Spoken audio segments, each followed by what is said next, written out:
Let's start reading from here. Just in case. We have found our place after stream crashing. Got it, got it. Wait, so Alista becoming Blood Emperor was the one thing Klein already theorized. The new thing was that the United Empire, we always thought that Tudor and Trinset were always enemies, but they were united. So we thought they were at odds, but they were actually united. What were they united against? Okay. But now that stream crashed, we can continue. A minute late, Leonard saw Archbishop St. Anthony and the Church Esteems Archbishop Hormick enter their conversation as they returned to their own camps. Immediately following that, Hormick ordered all machinery hive mind personnel to leave, leaving the heir to the Church of the Evernight Goddess Nighthawks. What happened? Upon seeing this scene, Leonard was filled with puzzlement. At that moment, all the Nighthawks heard the Archbishop St. Anthony's voice. All red gloves gathered. The other Nighthawks are to leave the mirror world. Oh, wait, hold up. For people... I know we're live, so you guys know we're reading right now, but for people that just watch the VODs, I don't know if I'll be able to upload the prior video, and if it's not uploaded, it's like its own, it's on its own live stream part. That, or we'll put in the playlist. Not sure, but we'll look at it. We'll look at that off stream. Immediately following that, Hormick ordered all machinery hive mind personnel to leave, leaving the heir to the Church of the Evernight Goddess Nighthawks. What happened?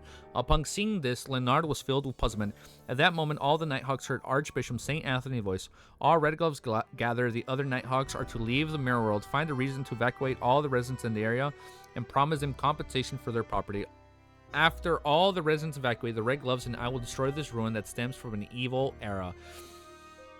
Entry is forbidden and it will be directly destroyed. May the goddess bless you. This is Leonard. Leonard never expected such a development. 7:30 in the evening, the Rarvi Governor General office, Klein changed into Suthuth appearance. He wore a black tailcoat, a bow tie of the same color. He followed built into the banquet hall. The temperature inside was like that of a spring. A gigantic chandelier hung from the ceiling, and the shimmering handle light illuminated the grounds like it was daytime. In the corner of the right, there was musicians dressed in vests and bow ties playing a brisk tune. On the left were tables. On top were roasted chicken pan, fried foie gras, stewed lambs, backland-styled roasted goose, odora lobsters with butter and cheese. This sounds so good. They're gonna nuke the ruins? Is that what's gonna go? Is that what's gonna happen?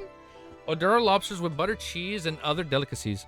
Despite the distance, Klein could still catch a whiff of the fragrance wafting over. He planned on getting a plate and filled it with food. At this moment, Bilt tugged at his collar in a reserved manner. He leaned his head over and suppressed his voice.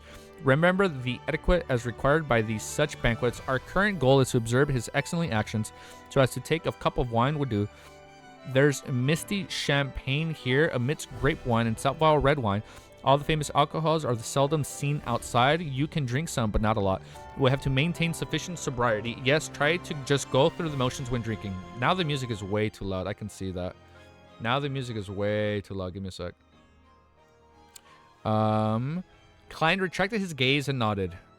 The two of them took a cup of golden champagne, whose minute bubbles were like mitts from a red vested water who passed by them. Then they moved towards the banquet's highlight, with the Amyrius Rivendell stood wearing his dark blue Navy Admiral's uniform. With the standing, they naturally had no way of approaching the Admiral. All they could do was observe his every action from a slight distance. Amyrius' figure is normal. It doesn't look like that fit. The corner of his mouth dropped a little, indicating his actual age. He doesn't have a beard. His blue eyes seem to hide the authority that one cannot reject or define against. His dark blue Admiral's uniform is starched well. There's a red lanyard at his shoulder, which joins to his chest, where all still stored with medals. His sleeves have golden cufflinks, accentuated his equalates of the same color. I read that wrong. Of the same color, his... Wait. Let me... text to speech. His epaulets are Epaulets are still split into three parts. From inside out, there's an embedded crown with rubies, the cross, specter, and sword. 4 stars made of diamonds. Klein began scrutinizing and using his faceless powers to memorize all the detailed characteristics of the Navy Admiral, as well as the attitude he used when talking to different people. During this process, he only took a sip of the of the misty champagne and didn't take note of its taste. After he had mostly gathered all the information, Klein exhaled and allowed his mind to rest. The great drain on his mind made him hungry, hence he placed the wine cup on the tray of the red-vested waiter, and he planned to get some food from the long table. At this moment, Bilt leaned over and said, "His Excellency has given me signal. We'll be meeting with him at agreed location."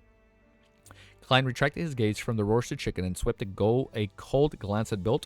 Bilt shuddered as he hurriedly turned around, leading German Sparrow from the floor to the ceiling window and into the garden. After walking for nearly a minute in the secluded path, he paused and pointed at Klein's face. "You can change into His Excellency's appearance. Just pretend that you're that tramp who looks like him." Klein nodded and gently extended his palm to wipe his face. He did so to conceal the disguised tendrils and granules that might appear on his face while changing his appearance. By the time he lowered his plan, Bilt saw a middle-aged gentleman who looked somewhat like Amyrius Rivaldelt.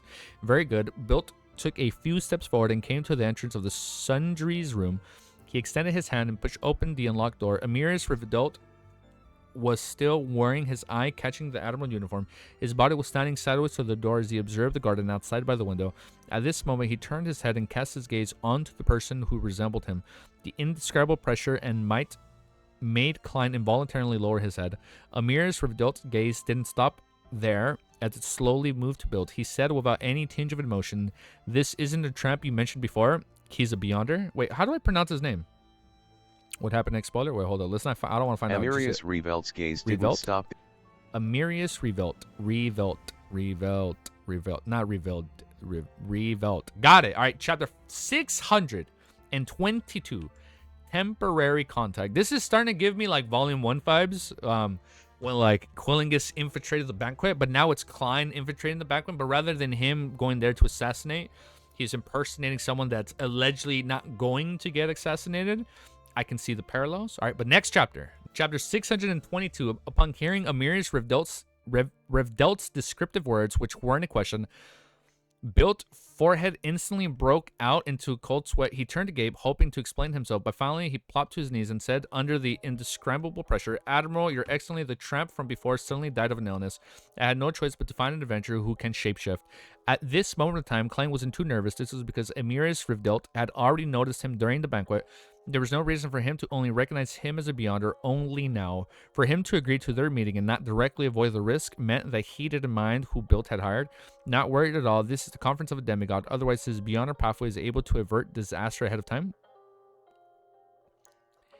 This is the confidence of a demigod. Otherwise, his beyonder pathway is able to avert disasters ahead of time. Time. Fate, maybe? Monster? Marauder? We gotta get a 630. Bet. We're locking in. Klein raised his head with great difficulty as he cast his gaze towards the Navy Admiral beside him. Quite strong, Amyrius Rivdelt commented without an expression. He continued looking at the genuflecting Bilt and said, "Do not try to use your under-the-table smarts in front of me. An ordinary person and beyonder in the world are different, and I'm a follower of order, making me be able to be certain of this. Of course, it's identical to what's written in the information. The Admiral is inclined to expounding on certain things. I have to remember this point. This is a completely different style from me and German Sparrow." Klein retracted his gaze and thought as he cast into the ground, and he was unable to withstand the pressure. Amyrius Rivdelt took one step forward. "Lying is the first mistake you committed. Not being cautious is the second. A tramp you spent a great deal of effort onto groom has suddenly died, and all of a sudden an adventurer who can shapeshift appears in front of you. Don't you find it a Don't you find it a coincidence?" "Maybe. Yes, it's quite coincidental. I wonder why." Klein nearly said the same thing. If not for his confirmation above the Grey Fog, he would have suspected that it was being set up by a legendary creature or a grade 0 sealed artifact. Bilt's pupils constricted as he snapped to his senses. He discovered that due to his horror and fear, all he thought about was to grasp the final life-saving straw. He had lost the caution brought about from his experience, having not considered whether German Spur's appearance was a coincidence or not. The tramp had suddenly died on the day that he had arrived from the Sweet Lemon Bar. The more Bilt thought about it, the more he felt as though he had fallen for some intricately planned trap. As Amyrius Rivdelt watched Bilt's expression change with the enlightenment and regret, he nodded gently and said, "My father, the descended Earl Rivdelt, once taught me this. He said to pardon the first mistake of a subordinate. Bilt, you should be thankful for his benevolence." Oh, that was his first one? Thank you for subscribing. Thank you for joining our beautiful Evergreen community. Look at that. We're almost at 5,600. Bilt tense mood eased instantly as he felt extremely moved. He thought Amyrius Rivdelt, who was closer to a god than him, would execute him on the spot so as to warn all the other adventurers who were under him. Who knew that he would choose to pardon him? Your Excellency, Bilt was momentarily unable to form a sentence. Amyrius maintained his stern expression and said in a deep voice, "There's the second half of this saying, that is punish them for their second mistake. Bilt, do you know what you should do in the future?" The genuflecting Bilt immediately straightened his back and pressed his right fist into his left chest. I'll be utmost loyal to you, Your Excellency." Amyrius nodded and turned to client. "What's your name?" That depended on which identity you're asking about. Client lampooned inwardly and calmly replied, "German Sparrow." Amyrius Rivdelt suddenly felt silent for 2 seconds as the atmosphere in the sundry room seemed to freeze. Just as Klein couldn't help but feel uneasy, Amyrius finally said, "So it's you, Your Excellency? You sound as though you know me. I'm just an ordinary military informant. I only exchanged some bounty through you. I haven't even made any reimbursement claims." Klein silently mumbled as he felt less and less confident. Amyrius nodded and said to Bilt and Klein, "The plan would proceed as per normal. However, we need to sign a contract." "A contract?" Klein resisted the pressure with great difficulty as he raised his head to look at the Amyrius. Amyrius didn't provide a further explanation. He lifted up the paper and pen he had long prepared for the windowsill and wrote something on it. Every time he made contact with his pen, a golden glow would emit. Solemnity and holiness made it seem like he was penning a law. Klein narrowed his eyes slowly as his vision turned blurry. He couldn't help but lower his head again. After an unknown period of time, Amyrius stopped writing and picked up a piece of paper. He said to Klein, "Sign your name and end. If the conditions aren't satisfactory, you can choose not to sign." 5,600. We're getting 5,600? Maybe. Do you think I have... Oh, wait. Bounty? 5,000? Is that what you meant by 5,600? Do you think I have a lack? Do you think I have or lack the guts to sign? A Klein lampooned as he watched Bilt stand up. He received the pen and paper and handed it to Klein. The conditions on the piece of paper were few and simple. Most of them restricted Germansper's actions when acting as the Amyrius Rivdelt. It included, but wasn't limited to, voluntarily exposing any problems, not using his identity to engage in acts which were adversarial to Amyrius, as well as not to make any intimate contact with Miss Cynthia, etc. I thought such important figures wouldn't care about their chastity of their mistresses. This admiral is indeed an old-fashioned man. However, I'm no such a person either. Klein hid his curiosity and asked as though it was an academic question, "What if Miss Cathia chooses to make intimate contact with me?" In between the lines, he was saying that being too distant or resident made it easier for Cynthia to notice the problem. He was asking how he should balance the act. "It's fine," Amyrius said without any expression. "During the contract's validity, you will not have any desire, lack the ability to do it when facing her. You can do that. The contact is rather powerful. Apart from a contract with spiritual word creatures, this is the first time I'm seeing other contracts. Furthermore, the former uses the power of the underworld. This contract is only between two parties. If this is a demigod beyonder, power of Admiral Amyrius, the arbiter pathway? The arbiter pathway." Klein shot a glance at the dates and discovered that it lasted 5 days. Is he confident that he will return within 5 days, or is the level only capable of implementing contract for 5 days? Klein read the conditions once again before taking the fountain pen and wrote the name German Sparrow. With the final character written, he saw the words on the piece of paper emit a golden glow as they condensed into a resplendent luster. Amidst the resplendent luster, the piece of paper rapidly dissipated and vanished, as though it had fused with the world's rules. An invisible and faint gray fog gently rippled around him as Klein clearly sensed layers of indescribable restrictions placed on him. These restrictions quickly melted into his body, temporarily becoming one with his spirit body and physical flesh.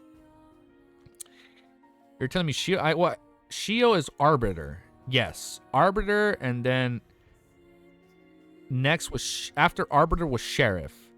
Yeah, what's up, dude? Thank you for joining, Bullseye. So now you're telling me we go from Sheriff to like this? Now you can like instill like rules and regulations like that through a contract? Okay, that sounds cool. This guy's a demigod on the Arbiter Power. This is hype. I'm excited that like so many like high beyonders are like starting to slowly get introduced into the world. It's so cool, dude. It's so interesting, man. Just finished rewatching Eminence and Shadow. Ooh, I have not watched that. The Gray Fog can block out bad and good luck for external sources to a certain extent, but it's unable to screen a contract I signed. That's right. If it can screen it, the contract with the messenger wouldn't have been valid. Klein gazed, the Amyrius revealed once again in enlightenment. The Admiral had already converged his might as he produced a dark golden charm in his palm. On it were the symbols and magical labels representing the Sword of Judgment. Its entire body was converged and somber, giving one the feeling that it was part of the Codex. This is a high-level charm, using my blood, a 4th epoch ancient codex, and the royal family's grade 0 sealed artifact, the Amyrius said calmly. Its name is 9th Law. When it's injected with minute amounts of spirituality, it can produce a might that's similar to mine. This can be done even by ordinary people. Without it, you'll find it very difficult to pretend to be me. Indeed, the might I show is a disguised state is only superficial. It's fine fooling another usually, but once there's a need to shock, awe, and shock any subordinate, they would be useless. Klein secretly heaved a sigh of relief. Amyrius continued, with your present strength, you should be able to withstand its usage. Through it, you can indicate a necessary restriction on the target, making them be in an extremely disadvantaged state. This way, even if a demigod were to sound you out, you'll be able to scare him away. If no mishaps happen at the end of everything, and if you need to use it, then it will be yours to keep. It can be used for a year. Klein was first taken aback before he felt a strong sense of delight. He finally had another high-level charm ever since the time he used up to the one which was created from the mutated sun's sacred emblem. Although such an item had a time limitation and was single use, a pro was that it didn't have any negative side effects. Of course, the stringent requirements that were needed to create one made them very rare in number. As expected of Demigod, he had a lot more generous than built. Bribing a tramp and adventurer at the Pirate Admiral level are different in costs. As Klein thought in happiness, he silently extended his palm and received the high-level charm named 9th Law. Then he saw Amyrius remove his belt. After a brief silence, Klein kept his embarrassment in control as he took off his clothes without an expression on his face. Soon he had switched clothes with the Amyrius and had donned the dark blue starched Admiral's uniform. After watching Amyrius and Built walk off through the secluded pane in the garden, Klein calmly adjusted his buttons and turned to look at the glass window. Under the dark night and the crimson moonlight, the glass window was like a mirror. It vaguely reflected Klein's present looks. He had black hair, which was neatly combed back, blue and profound eyes, slightly dropping cheeks, a beardless face, and an old-fashioned and stern demeanor, all while dressed in a dark blue attire with a lanyard, medals, and epaulates. I'm saying it again. Klein twitched the corners of his mouth as he silently said to himself, "From this moment forth, I'm a Navy Admiral." All right. He's digesting his potion at the end of these 5 days. This is called first night. Okay, we got the first night, second night, third night, fourth night, and fifth night. Shit is gonna go down. He is hands down digesting this potion by the time we get to the fifth night. Watch. All right, next chapter. Chapter 623 is called First Night. It's better if you're a bit far. It's better if you're a bit far. Okay. Chapter 623 is called First Night. As he touched the 9th Law charms in his pocket, Klein adjusted his height and details regarding his appearance, making him look identical to the Amyrius Rivdelt. He walked out from the sundry room by using another door and walked down a silent corridor, back into the Governor General's office. On the way, waiters and maidservants would occasionally pass by him, but no one dared to look straight at him. Just catching sight of his admiral uniform would have them scurrying to the sides as they bowed with their heads lowered. Any person of the same height could probably find his way into the banquet hall when donning these clothes. I have to say, acting as an important figure can be easier than acting like an ordinary person. Klein continued looking straight as he maintained his somber attitude. He walked towards a path paved with black brick in an unhurried fashion. He soon heard beautiful melodic music as elegant wall lamps were burning with gas, illuminating the dark environment. Just as Klein approached a break room, he saw a room open, a middle-aged man who had been waiting there as he walked over. The man had black hair and blue eyes. His facial features somewhat resembled the Amyrius, but his forehead was higher and his eye... Sorry, is this like a relative? But his forehead was higher and his eye bags were puffy. The corners of his mouth didn't droop. He was none other than Amyrius Rivdelt, the youngest brother, Aston Rivdelt. Lower my volume. This peak is coming. All right, let's keep reading. This gentleman had once served in the Navy, and he had been promoted to colonel after rendering meritorious services in the southern continent colonies. Later, he got sick of his military career, and together with political balance, he agreed to switch in career and become a governor general. Good for him. In the 5 to 6 years he was in Ararvi due to the importance placed on the island located in resources, he pushed the Rivdelt family to mass purchase farmland in the states, allowing him to own plenty of property. Let's scroll down. This wasn't completely obtained through his powers either. Aston and Rivdelt family had paid a sufficient price, and they even took loans with the bank. It wasn't like the Balam East Coast, where the land belonged to the Sect people were forcibly bought at the extremely low prices. Of course, if he was an Ararvi's governor general and his elder brother was in the highest commander of the Central Sonia Seas navies, the Rivdelt family would have so easily convinced their targets to sell such excellent farmland and estates. Here comes the test. Klein calmly approached and stopped in front of the Aston Rivdelt. Aston looked around and asked in a deep voice, "Have you decided on the matter? What matter?" Klein first felt blank before he recalled an introduction and the information he received. If Aston requests for a private chat or asks for an answer to a certain matter, tell him that an answer will be given to him when departing from Rarvi. Admiral Amyrius really anticipated this. I just need to watch my attitude and tone. Yes, I also need to use the unique terms and pronunciations used by the Loan aristocrats. Klein gently nodded and sternly said, "Wait a few more days. The answer will be given to you when departing from Ararvi." Aston didn't raise any doubts as he chuckled. "You seem to be waiting for something to give you the strength to decide." The matter that Admiral Amyrius had to do himself, Klein's heart stirred as he familiarly used the tone of a high-level personnel. "Keep your conjecture to yourself." Ooh, did I say yourself? "Keep your conjectures to yourself." With that said, he took a step forward and walked towards the banquet hall. Aston Rivdelt focused on his elder brother's back. His expression gradually turned cold. He shook his head silently. After entering the banquet hall, Klein surveyed the area and walked towards a long table with food on it. From time to time, he would stop to exchange pleasantries with people who came near him. During this process, he realized that he didn't need to understand the topics raised in conversation. All he needed to do was nod occasionally, allowing the conversation to harmoniously progress until its end. Indeed, the status of an important figure makes certain aspects of acting easy, but correspondingly, there are certain manners that can be difficult. Klein tore through the obstacle after another before finally arriving at the long table. He casually picked up a plate and told himself that Admiral Amyrius liked fish, beef, and lobster, while disliking chicken and goose. Therefore, he avoided food like the roasted chicken and Backlund-styled roasted goose. He picked up some beef, fried dragon bone, fish, and a lobster with butter and cheese. Oh, that sounds good, bro. As the metallic containers had their bottoms lined with asbestos, with red-hot charcoal. This sounds, dude, man. He is getting me hungry. With red-hot charcoal burning under it or steaming hot water, all of the food maintained an appropriate temperature. Klein neatly broke down, destroying his persona when he took the first bite. He's like, "Oh, it's so fucking good." He tried his best to maintain Admiral Amyrius' image to help his plate and chatted with the port city's members of departments, navy suppliers, etc. He seriously listened to what they had to say, stuffed food into his mouth from time to time. He noticed that a young man in a tailcoat kept following behind him. He had neat blonde hair that he had combed backwards. He had a receding hairline with light blue eyes. He looked like handsome and gentlemanly, identical to the picture, a mere secretary Luan. Klein controlled himself and didn't size him up. He went to fill his stomach before the end of the banquet. Once one of the government general offices Klein boarded the carriage was guarded by the bodyguards. He sat beside the wine cabinet. The blonde secretary Luan followed him in as his this guy's a spy. He's gonna try and kill him. Ain't no shot, bro.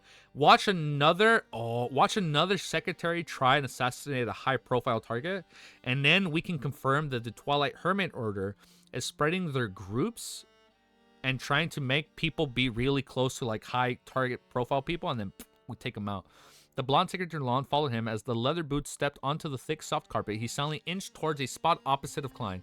He sat there, but he only occupied a third of his seat. The carriage began moving as Luan took out a stack of documents from the black briefcase he carried. "Your Excellency, this is the Rarvi Naval Base Ledger from the year 1349. Klein extended his hand over and casually browsed through the few papers. "What, a pound for a roll of toilet paper? The naval base's bathroom was renovated 20 times a year? Klein did some simple math and discovered all sorts of ridiculous line items. Isn't accounting such as this way too simple and obvious? I can even give them classes and specially and specially teach them how to make claims. Klein seriously considered the attitude he should show. From his point of view, the greatest difficulty in disguising as Amyrius was to fool Luan. This wasn't to say that the Governor General Austin and Miss Cynthia weren't as familiar with Admiral Amyrius as his secretary. It was just that his younger brother, Aston, might help his brother conceal the matter if he discovered something amiss after being given a hint. Similarly, as his mistress, Cynthia would be inclined to help conceal the matter from Admiral as his dependent. Of course, the possibility that Cynthia was a spy couldn't be eliminated. There was still the matter of there being a chance of being used by a spy, but nothing could be as dangerous as Luan, whose duty was to monitor the Admiral. I can't expose any problems. What kind of attitude would Admiral Amyrius have when faced with such a report? Go into rage or pretend to be in a rage? No, the RV naval-based personnel wouldn't be the daring to hand over a clearly problematic report as though he were blind. They must have a certain level of confidence and a tactic understanding between them. As the man, he's playing like 5D chess right here. As the information didn't mention this, Klein could only make a judgment based on his experience.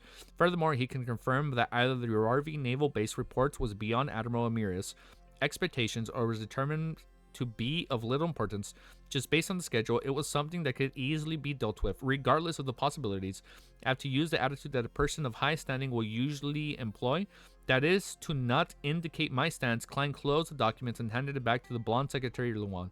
He said expressionlessly, "Put it on my desk." And between the lines, the sentence meant, "I'll look through it carefully. To others, it would mean something different based on their standpoints." If the Orarvi naval base had done it without warning, this meant that the Admiral was somewhat dissatisfied and was awaiting an explanation. If the two had reached a tacit mutual understanding on the matter, it meant that Admiral Amyrius wished to obtain more favorable benefits in the matter. As for whether it would be offered to anyone, Klein didn't care. After all, he wouldn't be Amyrius redealt in a few days' time. He believed that the true demigod had the means to repress the anger of his subordinates. In addition, he was grateful that Amyrius was a demigod of the Church of Storms. Otherwise, he had to consider whether to nod his head and to pass the report, or to throw the documents back in anger while throwing the few people in passing into the sea to feed the fishes. Yes, Your Excellency, the blonde secretary Luan didn't change his expression. He stuffed the document back into the black briefcase as though he had long expected such a response. On the way back, Klein leaned back into the carriage. According to Amyrius Revealt's habits, he'd half close his eyes as though he was contemplating certain matters, but in fact he wasn't thinking of anything. Luan maintained his silence and didn't speak at all.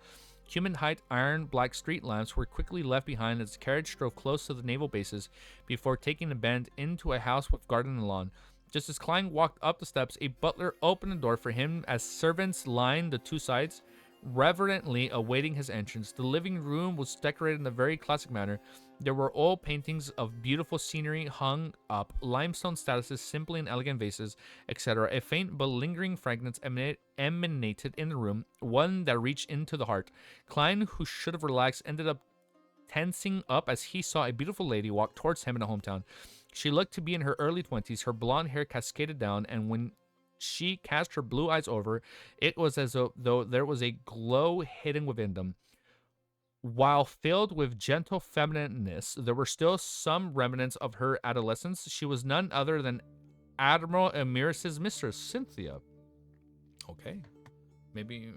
Oh, wait, hold up. Never mind. Hold up. I was like, maybe she's a demoness because of her characteristic, like, her femininity and whatnot. Like, no, maybe that's not it.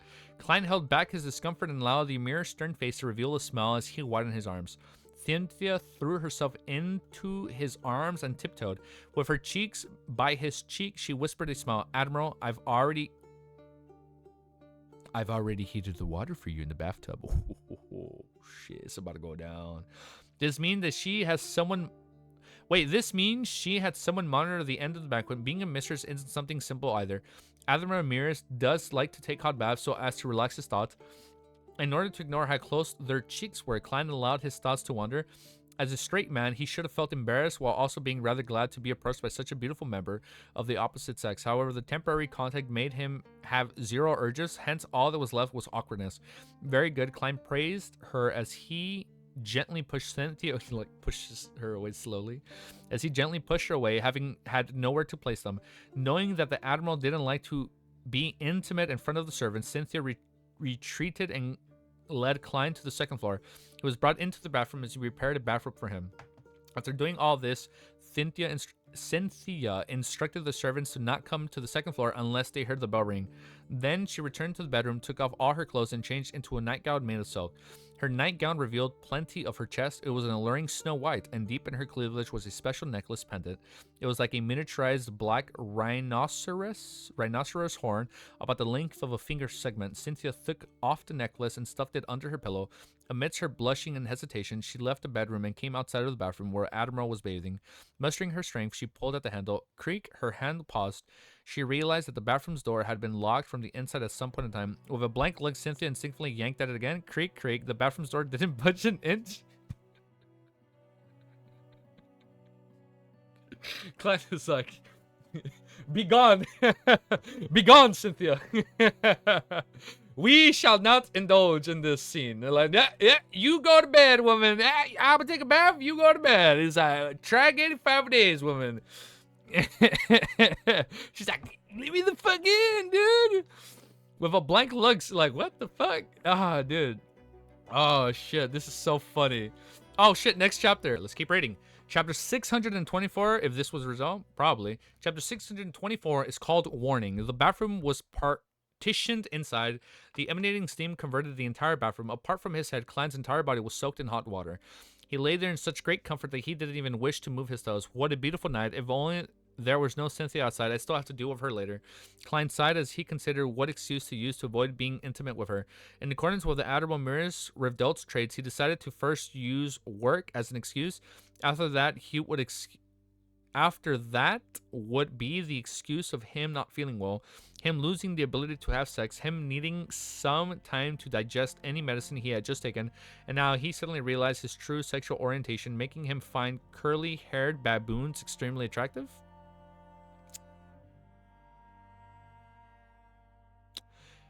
If or whether this would damage the Admiral's image, Klein didn't feel the slightest bit of pressure. As long as he prevented Cynthia from suspecting that he was a fake Amyrius Revdelt, he would have perfectly completed his mission. The subsequent explanations for those excuses and how he finds an excuse to explain his recovery would be an Admiral Amyrius's problem. What has that got to do with me, German Sparrow? And what does German Sparrow ruined reputation have to do with me, Sherlock Moriarty?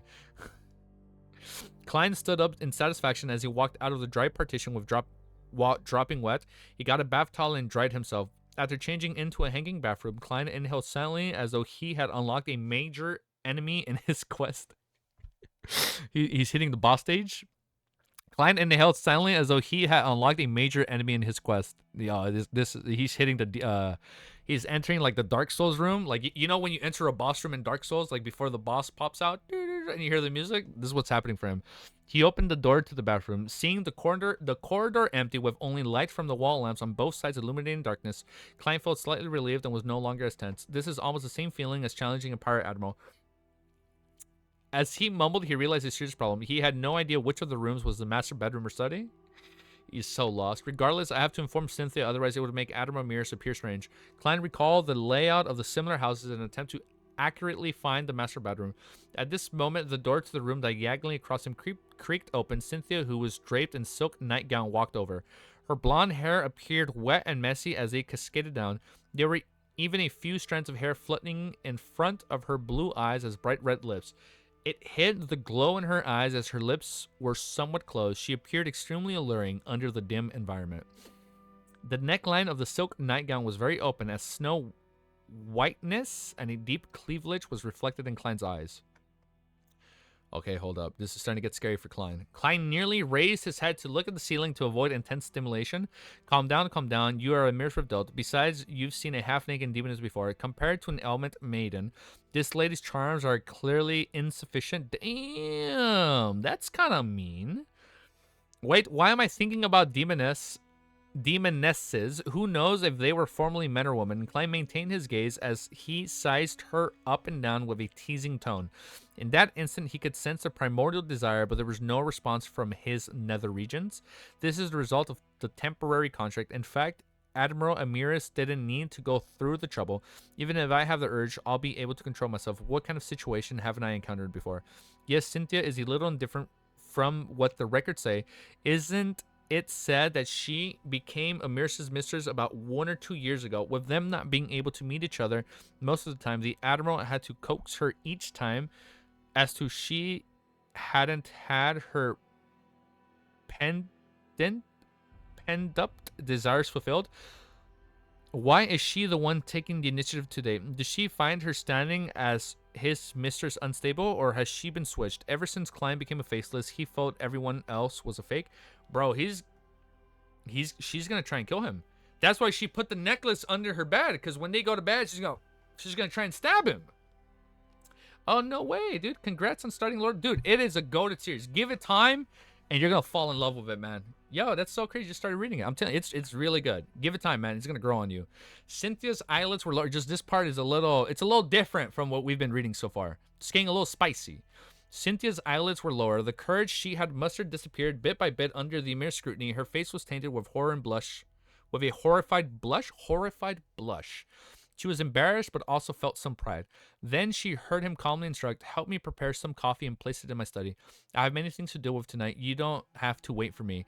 Cynthia raised her head suddenly, her embarrassed blushing still present. She had momentarily failed to understand what Admiral Amyrius had said. Klein secretly inhaled and went forward to hug her before kissing her gently on the forehead. "Aw, that's sweet. I'll spend lots of time with you in a few days." Such a response came from the provided information, but he had slightly changed the terms. To be frank, if not for him having some prior understanding, Klein would have definitely believed that Admiral Amyrius would wear the same stoic face while spending time with his mistress, even when having sex. He looked stern in whatever he said and did. However, the demigod also had his gentle side when it came to his speech. He was just not that great at saying lovey-dovey words. Lovey-dovey words. The necklace ain't that big. Oh, it doesn't need to be that big. All you need is like a little bit, and it's over, bro. It's GG. To be frank, it's not for him having some... Oh, I just read this. This also made him understand something else. Many people could only be viewed from the surface, and it was impossible to imagine what they were like in private. For a faceless to pull off a true disguise, they have to be meticulous and... They have to do meticulous investigations and have ample comprehension on the target. This was just like how the magician never performed unprepared. Cynthia revolved a clear look of disappointment, but she quickly restrained these feelings as she smiled. "All right, Admiral, your nightgown is in the room. A bathrobe isn't suitable for handling matters." This is identical to the information. She's rather considerate and knows how to I'm mispronouncing. She's rather considerate and knows how to be understanding. Klein watched as Cynthia turned and entered the room. She pulled at the bell. As for him, he took this opportunity to take off the bathrobe and change into dark red nightgowns with trousers of the same color. Cynthia attentively opened the door at the study and tidied up the slightly messy desk. Later, she waited for the maidservant to finish making the coffee before personally taking it and delivering it by hand. During this process, Klein read the documents and information, acting as though he looked extremely professional, but in fact, he had little idea about the data and designs plans of the ironclad warships and sailboat battleships. He was no different from an illiterate. In this domain, all he knew was the carriers, air domains, and main cannon guns and turrets. When he saw Cynthia silently leave and close the door behind her from the corner of his eyes, Klein relaxed completely. He knew that he had finally survived the night. He's like, he made it. Inside the master bedroom, Cynthia pursed her lips as he took the necklace under her pillow and tightly clasped it into the resembling black rhinoceros horn, which was the length of a finger segment. She stood there and silently prayed, "Oh, great mother tree. We have not heard about the mother tree in a long time. Oh, great mother tree, please make me more alluring, allowing Admiral Cyrus to be even more mesmerized by me, so that he can gain extreme pleasure from me and bear me a child." Inside the quiet study, Klein flipped through the pile of documents placed in front of him. Aw. No. Wait, oh, Mother Tree, not Mother Earth. Oh! From the first trailer. No. Someone probably mentioned it so... Okay, so look. Now I'm thinking back to trailer 1. The tree was not from Mother Earth. It's from Mother Tree. Okay, so okay, hold up. Oh, the chapter. Okay, so I was... Oh, wait, hold up. You guys are getting really excited. No one mentioned this entity? Okay, so I confused Mother Earth and Mother Tree. Okay, my bad. That's what I thought it was. So this is a new entity. So the Mother Tree has to be a descendant of Mother Earth. So this is probably like Mother Earth's child, right? The Mother Tree. And the mother tree, or the tree we saw in trailer 1 when he's like in the spirit world, like when he's like that floating, that's probably what this is. Mother tree of desire, that's probably what this is. Okay. She stood there and silently prayed, "Oh, great mother tree of desire, please make me more alluring, allowing Admiral Amyrius to be even more mesmerized by me, so that he can gain extreme pleasure." Ah, she's so dead. And bear me a child. Ah, it's over. Inside the quiet, I feel so bad for her already. I feel so bad for her, for Cynthia. Oh my god. Inside the quiet study, Klein flipped through the pile of documents. Wait, I just read this. No, I didn't. Placed in front of him, he followed the handling methods according to what information indicated. He chose the simple ones inside Amyrius Rivdelt, name on them. The reason why he could mimic his signature was because Faceless allowed him to remember a target's unique traits, while Clown gave him the precise control needed. The complicated ones he couldn't understand had notes written in the following vibes. Continue studying the matter. After busying himself until midnight, Klein reached out to cover his mouth and yawned slightly. It's over. This won't do. I need to sleep. I have plenty of challenges tomorrow. I have to maintain sufficient strength and energy. Klein thought for a moment and gave up the idea of returning to the master bedroom. He raised his right hand and pressed down on his half-closed eyes. He pulled them down and moved his eyes to his nose bridge. Following that, Klein opened up 2 slits where Klein's eyes were originally and used his flesh to produce a pair of fake eyes. After becoming a faceless, I'm really beginning to resemble a monster. If only I had such a godly technique back in school. He sighed silently. He half leaned his body as he kept his real eyes closed, while his fake eyes were left open to read the documents. That's pretty funny, dude. Look at him pulling faceless to use. To read the documents. His specialty as a clown allowed him to maintain his balance. He remained motionless like a stone statue. After an unknown period of time, Klein suddenly awoke from his dream. He sensed that there was a force attempting to pull him into a deep slumber before infiltrating him. Mother tree? Who is it? I didn't do anything recently. Why would anyone enter my dream? That's not right. I'm now Admiral Amyrius Rivdelt. Klein's heart stirred as he immediately changed his looks. Even in his dreams, he appeared to be that demigod. Meanwhile, he felt his consciousness tightly Oh, if he looked like Klein in his dream, people would be like, oh shit, it's not him. It's not Amyrius. Meanwhile, he felt like his subconscious tightly contract as though it was avoiding something. This is different from an ordinary dream divination. I've clearly regained my lucidity and I can escape by myself and wake up, but I'm unable to leave this dreamscape. Klein found plenty of oddities as he tried a few attempts. He knew very well that he was sleeping and he could sense and control his body outside the dream, but no matter what he did, he was unable to wake up. Right on the heels of that, he saw a blurry white gas from an indescribable figure. Klein narrows his eyes slightly as he tore through the dream with his psyche, allowing his real body to move slightly. Then he put his palm into his pocket and touched the 9th flaw charm. What the fuck? At that moment, the blurry figure calmly said, "Do not participate in the matter regarding Aston." Oh, we got a scheme going on. This is a warning. He'd be like, "Q, I'll do what I want, bitch." Wait, sorry, that's mean. Wait, we actually don't know who it is yet. Quite impressive to warn a demigod. What is Aston and the others thinking of doing? Klein thought for a moment and emanated his spirituality, allowing the 9th law of charm to produce a deep sense of dominance. Then he intimidated and pounced the same feeling in his dream. He said with deep voice, "Who are you? Who do you represent?" The blurry figure was taken aback before he said with a laughing sigh, "As expected, a Law Weaver Amyrius." Law Weaver? The plot chickens indeed. A high sequence is called Law Weaver. Or is that just like the title? Law Weaver is a sequence. It's a high sequence. It's a demigod sequence. Law Weaver. The chicken crosses the road. Why did the chicken cross the road? Because the plot chickens. As expected, a Law Weaver Amyrius. Not his sequence name. Oh, it's his title. Got it. Law Weaver Amyrius, you actually managed to maintain your lucidity in such a situation. No. Although Amyrius has a title of Law Weaver, he's not adept in such matters. You should say, as expected of Lord Fool. Klein lampooned and sternly said, "Answer my question." Ooh, answer my fucking question. Ooh, you don't need to know who I am. Oh, I do. As a demigod, you should be clear that everything is fated. Likewise for these times. Do not resist the fate of an era, which is also the trend of the times. This will only make you sacrifice of history. You see, Klein is not bound to fate.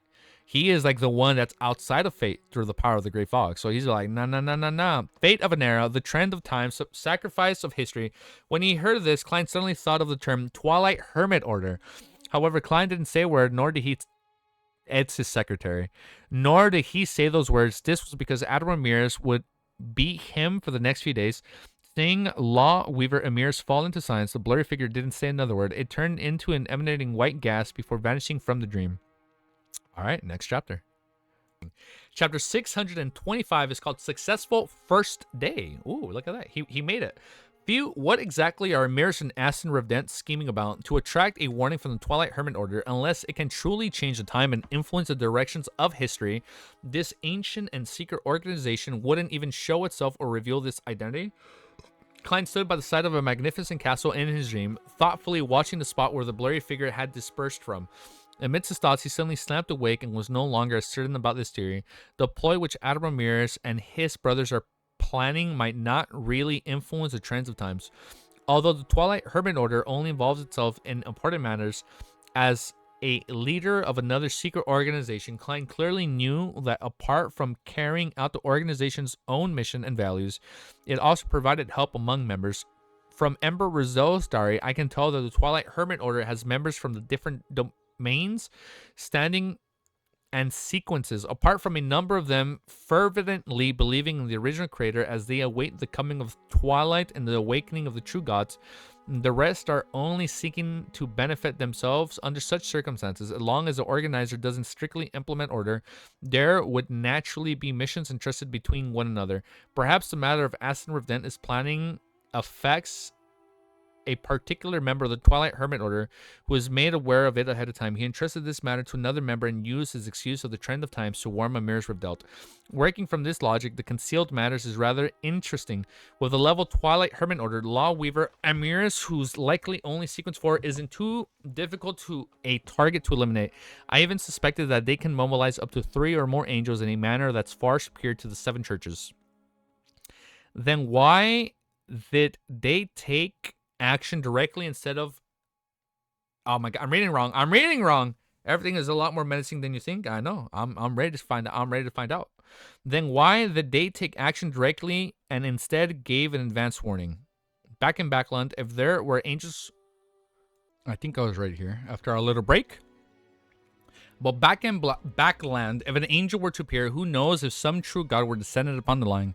Therefore, the Twilight Hermit Order had no choice but to use a more roundabout and discreet method to deal with Duke Negan. But this is the Viralvideo Island. Even high sequence beyonders aren't stationed here. The warning is because of the Twilight Hermit Order advocates secrecy and doesn't wish to expose itself. So they're trying to not use overly intense methods, or as to use the case that the members who assigned the mission doesn't wish to see Amyrius killed. To him, this admiral is still of use. So he's unwilling to give up on him. Even if Amyrius might be involved in something disadvantageous towards him, then his true identity seems to be confined to certain circles. Klein made a bold assumption, but with no way of verifying it, he could only temporarily put the matter aside and throw it to the back of his mind. It has nothing to do with me, since the Twilight Hermit Order, who's warning Admiral Amyrius, as long as I don't involve myself with anything for the next few days, I should be able to last until the mission is completed. Everything else that develops afterwards has nothing to do with me. With the present statuses, I'm still far from investigating the Twilight Hermit Order. I don't even know the right to probe deeper. I don't even have the right to probe deeper. Klein kept to his beliefs and turned his sights to the Terror Club. I just discovered a problem. Other secret organizations have their own aims and values, and their core while mixing in the aid that the members provide each other. As for the Terror Club, it's more impressive. There are only missions given to each other without any... I scroll down too much. Without any aims or values. No, there are aims and values among them, some of the members. For example, my dear Moon believes that this is an organization born to save the world.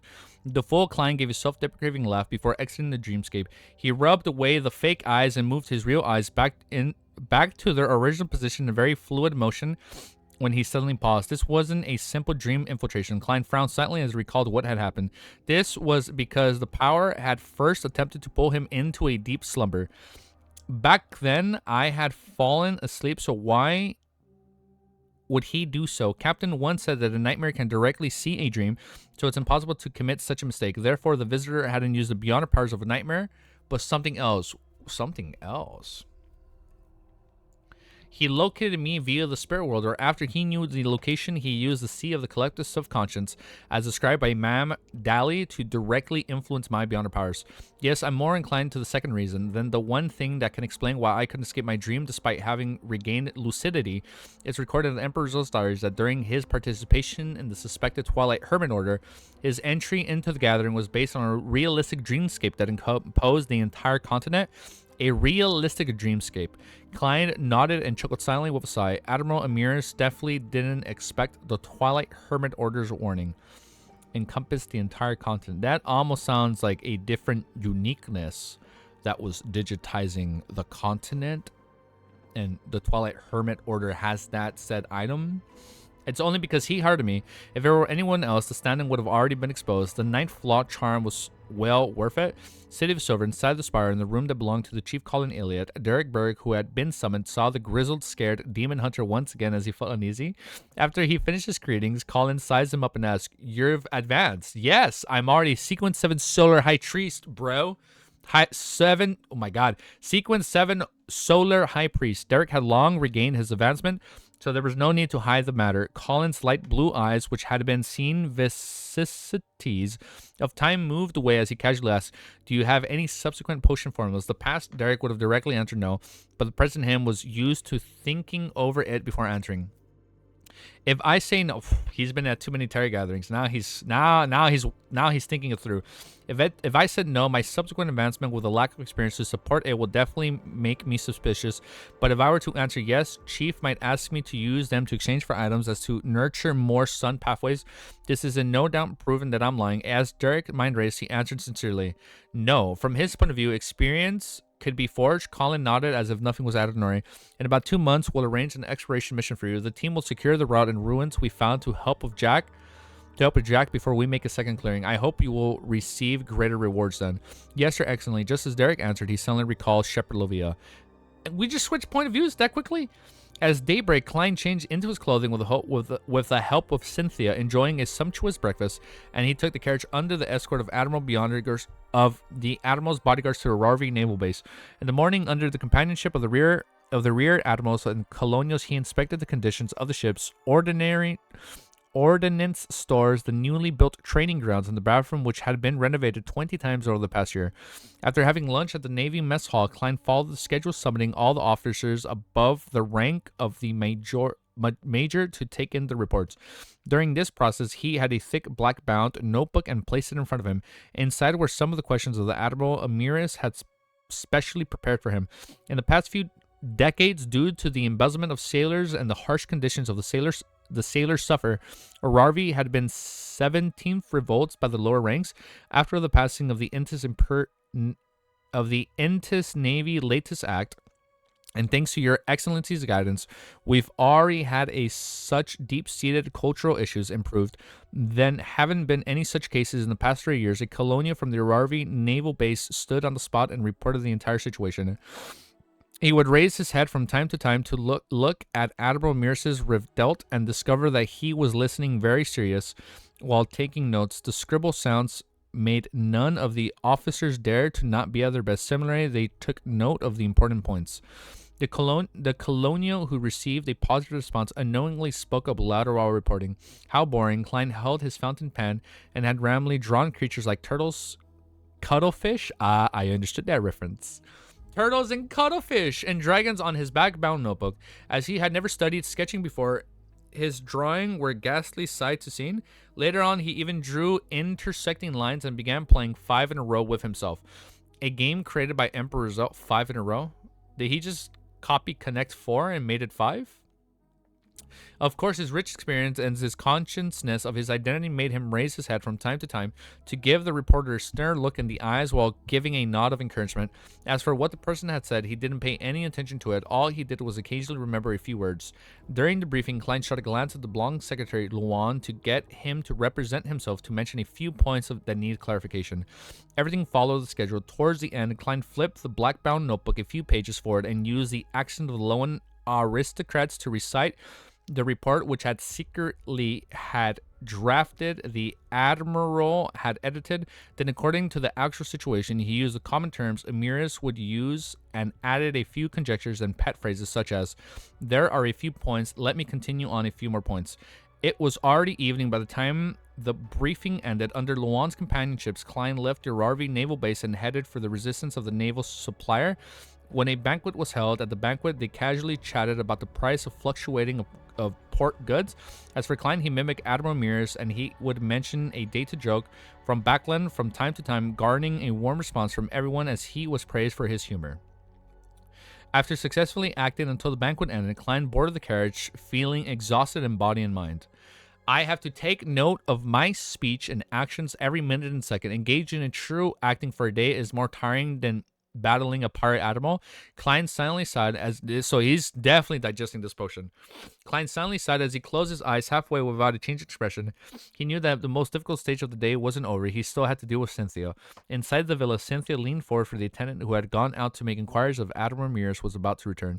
She quickly returned to her bedroom, took out the tiny black rhinoceros horn pendant, and used a metallic plate to scratch off the tiny bits of powder, mixing it into the hot water inside a white porcelain teacup. What? What is she up to? After repeating the honorific name of Mother True Desire 7 times, she waited nearly a minute before lifting the teacup in hope, clearly downing it. Alright, let's keep reading. This chapter is called Amyrius' Decision. Okay. Yeah, we're having a lot of eyes in chat right now. I don't know what's going on. Chapter 626 is called Amyrius' Decision. Looking at the lights emanating out from the villa in the darkness, Klein spent several seconds mentally preparing himself before alighting the carriage. He followed the 3-layered staircase and came to the door where the Admiral's bodyguard and servants were lined up to the sides before stepping in. Seeing Cynthia wearing conservative home clothes due to the existence of others, Klein silently heaved a sigh of relief as she had maintained his relieved as he maintained his stoic expression and slowly walked over. Cynthia's smile became more and more brilliant as she shifted the strands of her hair to the back of her ear, revealing her faint and slender neck. Her neckline didn't have any marks left behind by necklace. Seeing Secretary Luan and the Admiral's bodyguards head for their own rooms or moving outside the building to take up their patrolling positions, Klein pulled Cynthia into an embrace and said in a deep voice, "There's no need to prepare any hot water. Give me a quiet room. I need to spend the night alone." Oh, she mad. Cynthia used her eyes to express her puzzlement and blankness. Klein surveyed his surroundings, softly said, "Something unexpected happened. I need to enter an extremely quiet state of recovery." As he spoke, he raised his right hand to pull at his collar, revealing a patch of faint-colored fleshly granules.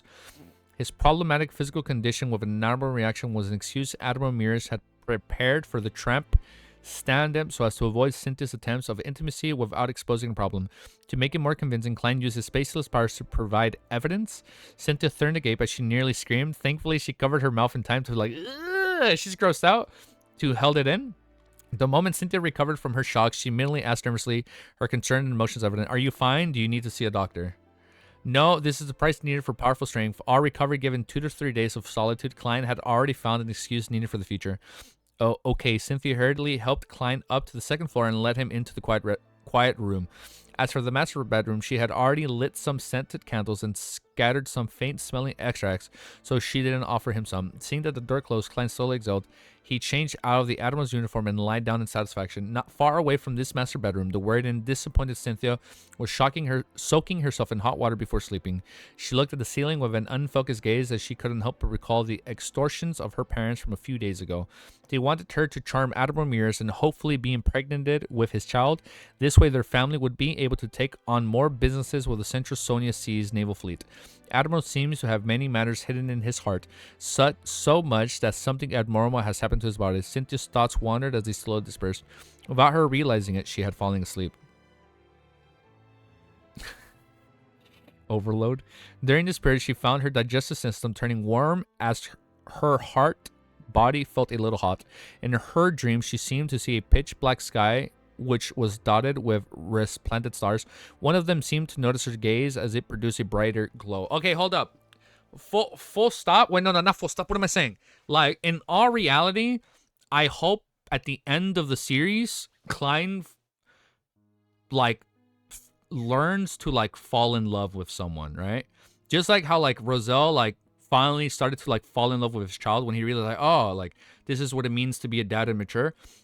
I'm not saying Klein is mature. I'm not saying he's not mature. Sorry, double negative. What I mean to say is, I hope towards the end of the series, he learns to fall in love with someone, even though he knows like he still wants to go back home.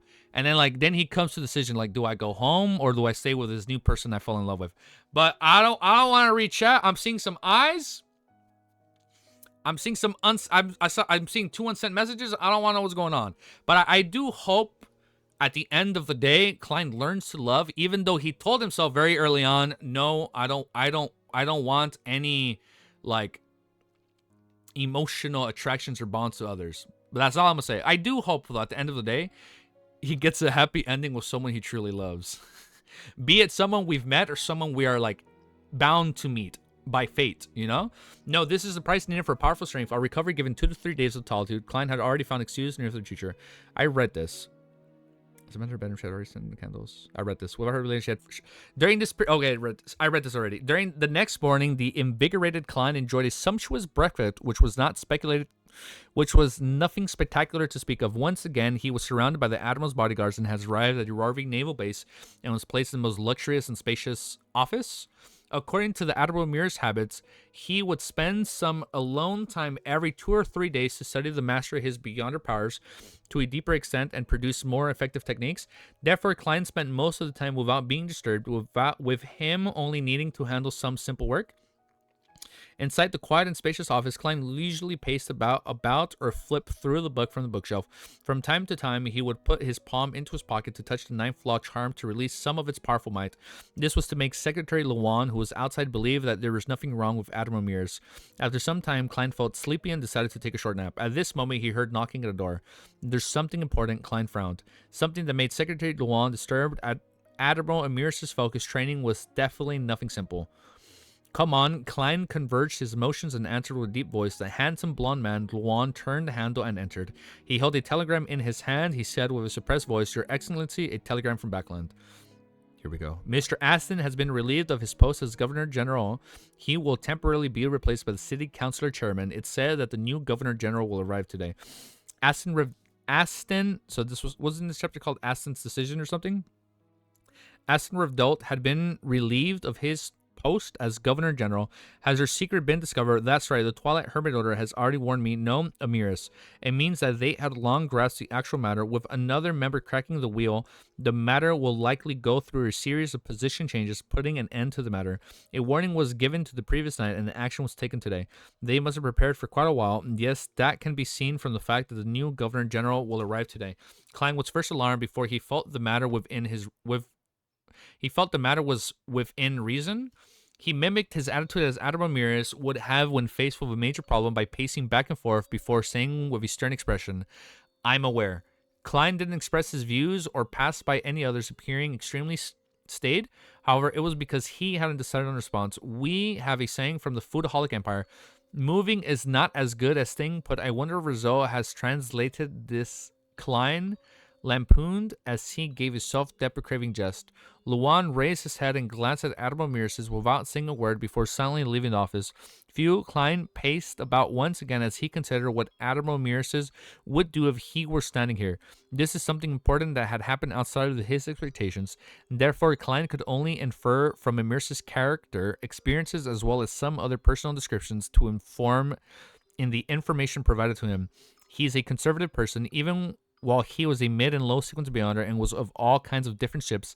He very rarely took risks. He believes himself to be a lone aristocrat who values family, children, and emotions. He's a gentleman who's of good bearing and garners the affection of women. This point is to open debate. With his standing and statuses, even a curly-haired baboon would garner the affection of men and women, no, perhaps even more. At the very least, a curly-haired baboon doesn't tell dated jokes. Information ran through Klein's mind as they intervened to form a multifaceted image of Admiral Amyrius. While in his deep thought, he heard knocking at the door once again. Come in. Klein instantly tensed up. Luan entered and pointed outside. Your Excellency, Mr. Artisan wishes to meet you. Why is Artisan Why is Asterin here? He came to Amyrius to seek his protection, or does he plan on making a desperate struggle? Klein narrowed his eyes slightly, realizing that he couldn't make a decision for Admiral Amyrius. All right, here we go. I wonder what's gonna happen. What would he do after receiving a warning from the Twilight Hermit Order? He should already realize that the matter has been exposed. The target was long prepared, so with his conservative nature, it can be imagined that the decision would be. However, he greatly valued family. He provided some of Aston's Revdelt's interesting tidbits. It's not hard to tell that there's the concern and love for his younger brother in this matter.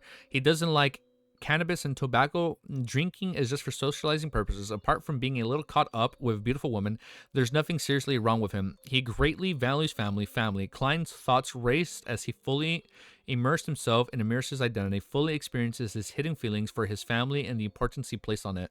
Family. At that instant, he seemed to turn to Amyrius, but he was able to analyze the various problems in a detached manner. After nearly 20 seconds of silence, Klein heard himself using a somewhat unfamiliar tone, saying, "Tell him that I have many matters to deal with. I don't have time to meet him. Also, buy him a ticket to Backland." Luan seems to have has expected it, as he retracted his gaze and replied as though everything was normal. "Yes, Your Excellency." As he watched Luan leave the office to find Aston Rivdelt outside, Klein gently sighed like a real Amyrius Rivdelt. He knew the Amyrius would have made the same choice if he had returned early. This was family, something he valued greatly. With the scheme completely exposed, there was no way Amyrius would have exhausted his last chip on the bet and placed his family at risk of destruction. Because family, right? You'd protect them. As long as he didn't participate in it, as long as he's still a demigod, the Revdelt family wouldn't suffer any overly serious damage, even if he isn't able to remain as the highest commander of the Central Sonia Sea. And to his great secretary to buy his tickets for him made it clear that Amyrius still treated Aston as his brother. It was a warning to others not to harm him before they figure out what was happening. After nearly a minute, Luan returned and said, "Your Excellency, Mr. Aston has left." Amyrius' great values family. Klein fell silent for 2 seconds before asking in a deep voice. His back-facing secretary, did he say anything? Luan answered truthfully. He said that you are indeed a cold person by nature. The corner of Kleinmouth's lips curled slightly as he produced an unfeeling smile.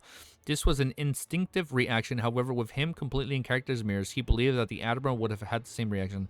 The feeling and emotions were the same. For the rest of the time, Klein sat in his office and didn't meet anyone, nor did he deal with any official business. All he did was occasionally listen to the secretary report to him about the situation on Viralvideo Island. Nothing happened until he arrived of the new Governor General. In the evening, he didn't attend the banquet he was supposed to attend, and he returned to his villa. All he saw was Cynthia walking towards him. He hugged her, then he calmly said, "Aston has been relieved of his position as general officer." All his signs and pain seemed to be condensed into a seemingly emotionless sentence. "I heard about it. It should be fine, right?" Cynthia asked anxiously. Klein closed his eyes and didn't mention it again. All he did was give a soft, terse reply. The sentence was the most obvious expression of his emotions as a stern, old-fashioned, and conservative high-ranking man. Next chapter, 627. All right, here we go. Chapter 627, late into the night. Cynthia could have vaguely sensed the deep pain and helplessness inside Admiral Amyrius' heart. Without speaking further, she hugged him tightly and used her company to calm his mood. After a simple dinner, Klein took a hot bath, entered the quietest guest room once again. He got into bed and stared at the ceiling in a daze. Klein knew that with him having fully immersed himself into character of Admiral Amyrius, Amyrius' helplessness towards fate and the pain he needed to hide had resonated with his past experiences. If I hadn't figured out the concept of getting into character and being detached, then I might have lost control. This is like some actors in my past life. They got tuned to character and aren't unable to detach themselves from it, causing them to suffer from many mental problems, and to beyond their mental problems might end up magnified. As Klein wallowed in his gloom, he got to learn what kind of person he was. I never expected that a Navy Admiral who enjoys his high-standing demigod saint would still be faced with such helpless and painful experiences. Strength can bring abundances, but it's not a solution to everything. Everyone wears masks, and this is the truest side of a demigod. Klein watched as the crimson moonlight turned brighter, dyeing all the furniture in the room red. At that moment, through the resonating feelings with Admiral Amyrius' experience and the constraining differences, as well as the experiences from his previous acting, Klein established a more multifaceted and realistic image of Amyrius. He also gained a clearer picture of his blurry self, a person who is very sentimental, a person from Earth, but to a certain extent, a person who can be reconstructed, and a new person because of the fusion with Klein Moretti's family's fragments. A person who didn't spend too much time with the Nighthawks, but has had that period of time deeply influence his actions and the choices. I'm reading wrong. A person who tries to play safe and is afraid of danger is also able to change his mind at critical moments. A person who truly wants to ski, eat delicious food, travel, enjoy life has no choice but to be busy with more important matters. A person who likes beautiful women, but he doesn't give himself up pleasure to keep his principles. A person who loves money, but is willing to spend large sums of money for his siblings. A person who hides his pain inside a wall, showing a smile to others. A person... I'm sorry, he's digesting his potion. This is getting way too specific.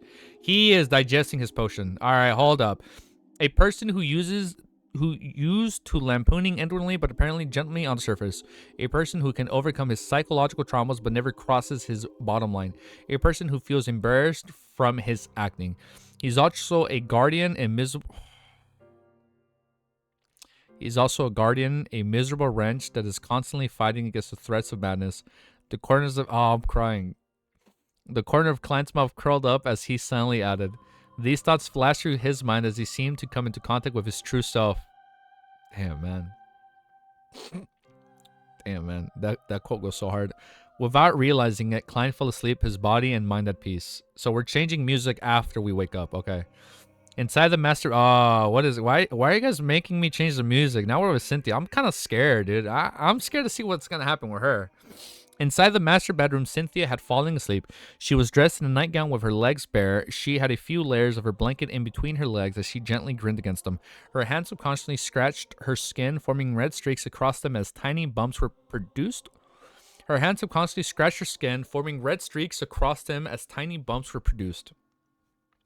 In her dream, she saw the illusionary and surreal cosmos, as well as a bright star that emitted its light at her.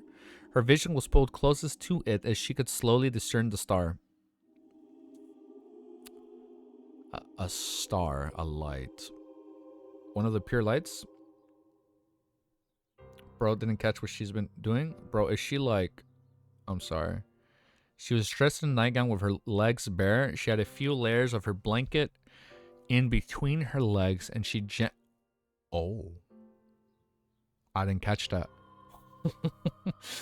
She had a few layers of her blanket in between her legs as she gently grinded against them. Oh, okay. She gently grinded against them. Her hands subconsciously scratched her skin, forming red streaks across them as tiny... Okay, now we know what she's doing. Okay. In her dream, she saw the illusionary and surreal cosmos, as well as the bright star that emitted its light at her. Her vision was pulled closely as it was slowly discerned herself. Klein suddenly... Oh, woke up. Okay, hold up. Hold up. Klein woke up. I don't like that we're playing this song right now. I don't like that we're playing this song. Oh, okay. Klein suddenly awoke from his dream, and he still had indescribable scenes still seemingly burned into his eyes. Okay, why did I have such a dream? He frowned as he turned his head in disbelief. Just now, not only did he had dreamed of Cynthia, who was dressed in a silk nightgown, but he also had a sexual relationship with her. He even dreamed of the naked body of the demoness of pleasure, Sharon, the exquisite doll-like Miss Sharon, Miss Justice, who looks, well, relatively blurry, Trishy Cheek, Tracy, and all the beautiful women he had met before. Then he gave himself up to pleasure as he engaged in admired positions. He gave himself up to pleasure as he engaged himself in admired positions.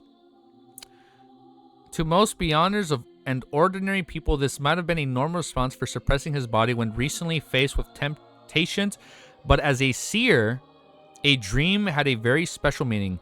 Klein quickly observed his body and realized that he was still bricked up. Blank flooding out from his blank and causing stains everywhere. Oh shit, he had one of those dreams. I don't know how to read this right now. This isn't a seer dream revelation, but the result of an external influence. Oh my god, it's an enemy. Oh, we got a demoness up in here, huh? There's an enemy. Klein was alarmed as he quickly made up his mind. At the same time, he cautiously got out of bed and quickly changed into a Admiral uniform. This way, he had the 9th Flaw Charm and Creeping Hunger on him, equipping him with potent self-preserving powers. As he wasn't clear of the present situation, Klein did an attempt to head above the gray fog. He continued viewing himself as the Amyrius. With his state expression, Klein carefully walked to the door and reached out of his hand to grab the handles. At an instant, he seemed to finally find the connection with the real world, and he heard the chaos and din outside the door. What the fuck is going on? All right, hold up. Let me fix the audio. There, we're clear. Oh, no. There were clear chewing sounds, debaucherous moaning, angry roaring, and sharp urgings. Oh, no. What happened to Cynthia? What exactly happened? Everything was normal just a moment ago. Klein gulped a mouthful of saliva as he used cognition to maintain the necessary calm. He had been using spirit vision to observe the situation outside of the villa every day and had not discovered any problems. Where are the Admiral bodyguards? Where's Secretary Lawan? Klein found the entire ordeal strange and terrifying the more he considered the situation before him. He touched the 9th Flaw Charm with one hand and made the deep, domineering aura emanate, representing the unease that was waffling through the air. Exerting strength in his left hand, Klein twisted the handle and opened the door. Before he took a step forward, he saw the red-vested attendant sitting opposite of him. The attendant had many cooked and raw food placed in front of him. There were steak, mutton, dragon bonefish, and Rarvi lobster. At this moment, the attendant picked up a huge fish that seemed to have just stopped struggling, raised his head, and smiled at Klein with a turbid look. Admiral, I have always envied your food.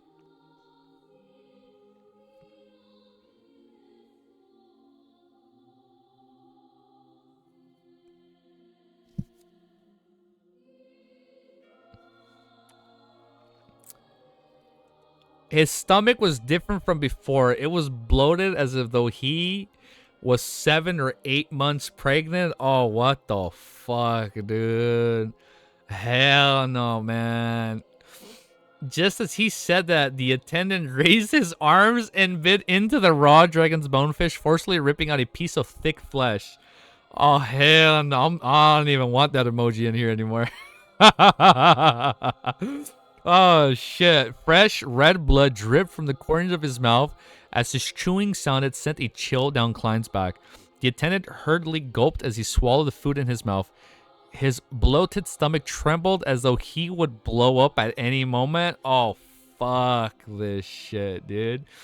This is the instinctive reaction to restrict one's appetite. Klein observed the attendant carefully, and for some reason he recalled the tramp stand-in who had died of a sudden illness due to groggings. He didn't spend too much time thinking of making attempts to rescue the attendant who was ravenously consuming the food. This was because he knew that nothing would be effective unless he resolved the matters at its roots. Klein moved... what's going to happen to Cynthia?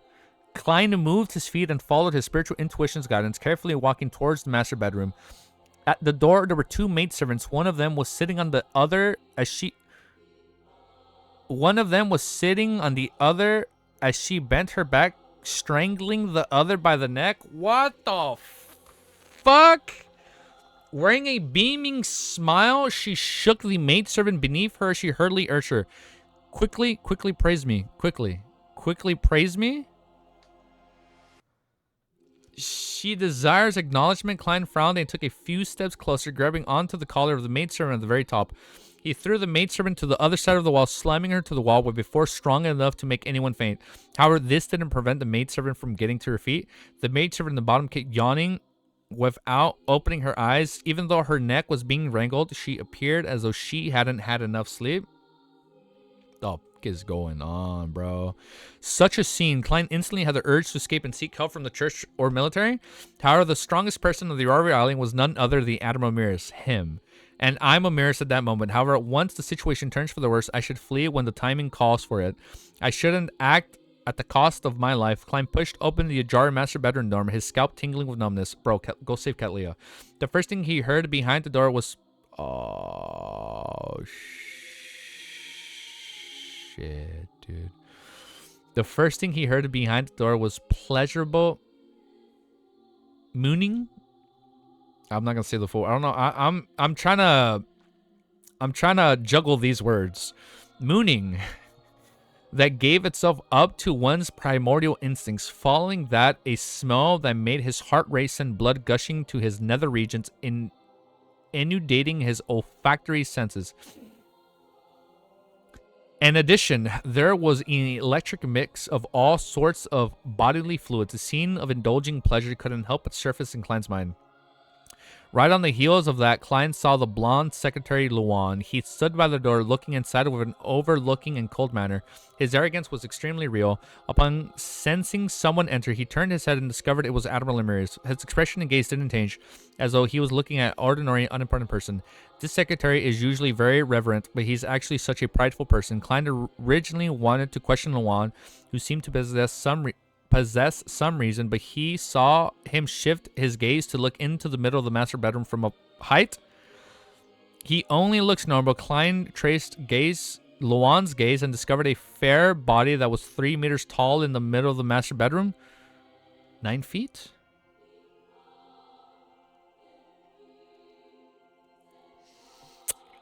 It had brownish freaking... This is so bad, dude. It had brownish green lumps growing on its surface that resembled 3 warts. Some parts were cracked open, revealing organs that resembled flowers. It had the bodyguards and the male attendants gathering around as they either stood or knelt, prostrating or floating as they mated with organs? They either stood or knelt, prostrating or floating as they mated with those organs, letting out deep grunting sounds. The other bodyguards and maidservants of varying numbers were scattered across the carpet, enjoying each other bodies to their heart's content. In addition, 3 warts and flowers grew. I now understood why you guys were sending flowers earlier. I saw the 2 roses Merlin sent. In addition, 3 warts and flowers grew from the tall, fair body, as well as brown branches that extended out as they branches, mother of tree, branches, hold up, flowers, branches that extended out as they participated in every prominent act of pleasure with the people present. Oh my god, this is because this is the mother tree. She's fucking with Cattleya. I'm out. No, bro. What kind of monster incest? Klein had his knowledge of mysticism overturned once again. He lowered his left palm and prepared for battle. At this moment, the terrifying body, which towered 3 meters tall, turned a head over. It has to be Cattleya. Not Cattleya, Cynthia. It was a female. She had blonde hair and blue eyes. She had a high nose bridge and plump lips. She was none other than the beautiful Cynthia with hints of her youthfulness. As for the tree branches that danced while the flowers opened, Cynthia looked down at Klein with flushed cheeks as she said with hints of embarrassment, "Admiral, I want to have a child with you." Oh my god. Oh, this is so gross.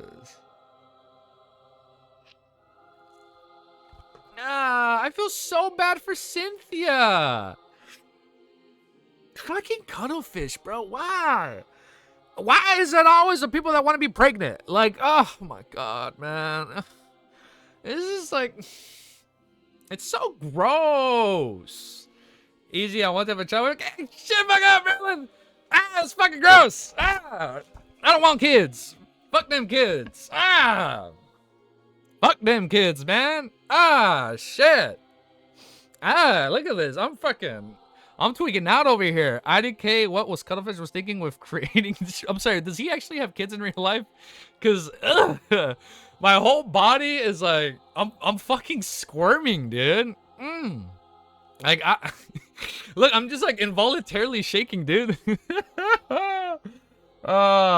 Dude. Music change again? Bro, what do we even play now at this point? It has to be a fight, right? Alright. Chapter 628. It's called Prohibition. Upon seeing Cynthia's huge, fair body with tree warts, with tree warts and flowers growing on it as though she was a tree. I'm sorry. Is this mother tree? This has to be part of the planter pathway. Like, ain't no shot, bro. Like, this has to be like in some correlation to the planter pathway. But let's keep reading. Upon seeing Cynthia's huge, fair body with tree warts and flowers growing on it as though she was a tree, as well as hearing her shy, reluctant requests, Klein couldn't help but shudder as his hair stood on end. Such a scene exceeded a horror conceivable by human imagination. He had never encountered something like this, even in his dreams. If he were himself back when facing Megusentingen, I think this is even more gross than Megus. Or this is like on the same scale, dude.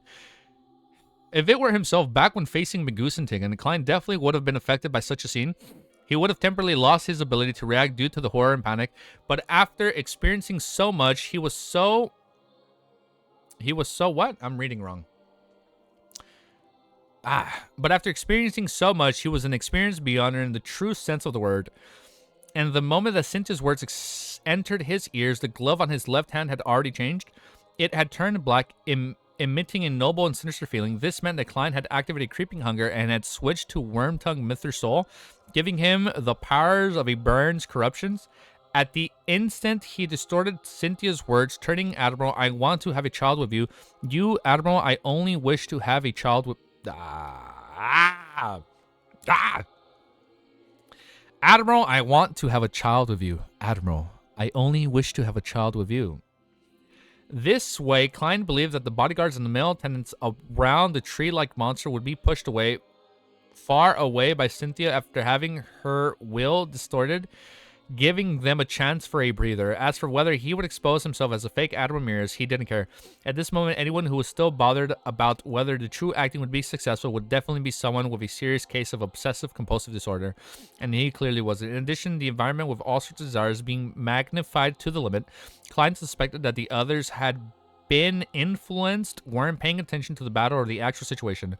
The Baron of Corruption's distortions powers were acting silently, but Klein was appalled to discover that nothing changed with Cynthia or the men's actions. They weren't affected at all? What do you mean? I've already used distortion. Wait, let me close this part. I've already used distortion. The mutated Cynthia is able to directly resist such an influence. Klein's pupils constricted as he hurriedly jumped to the side.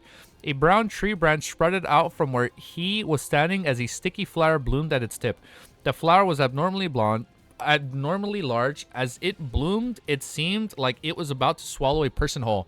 Although Klein had never seen a cannibalistic flower in the southern continent's rainforests, he didn't believe that they were any less terrifying or ridiculous as one of them before.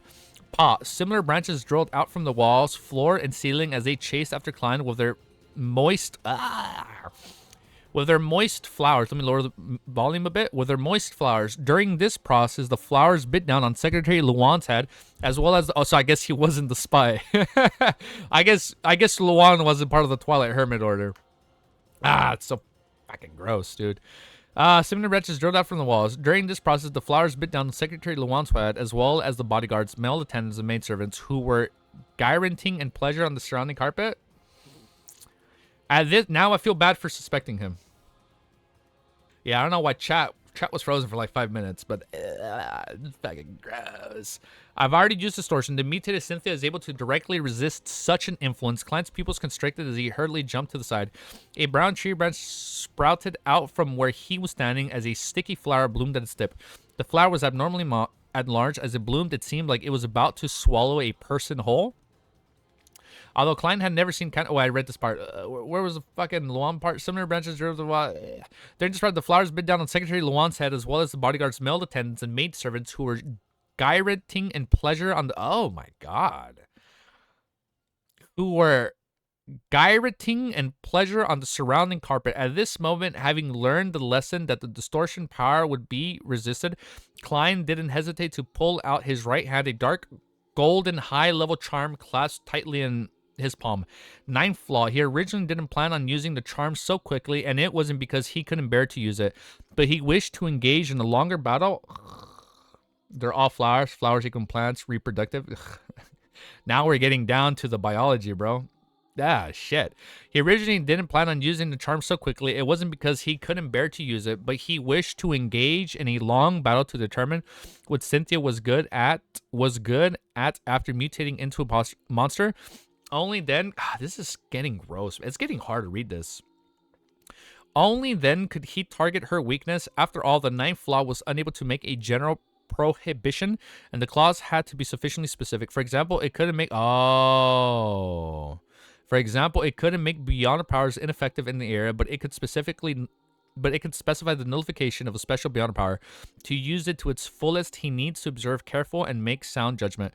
However, the present situation was forcing Klein to use his trump card, otherwise he suspected that he had no means of damaging this tree-like monster.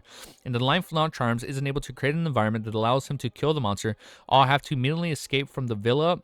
With its help, I will lead Cynthia outside and find a chance to spray. I'll use the Seek Out Scepter above the Grey Fog too.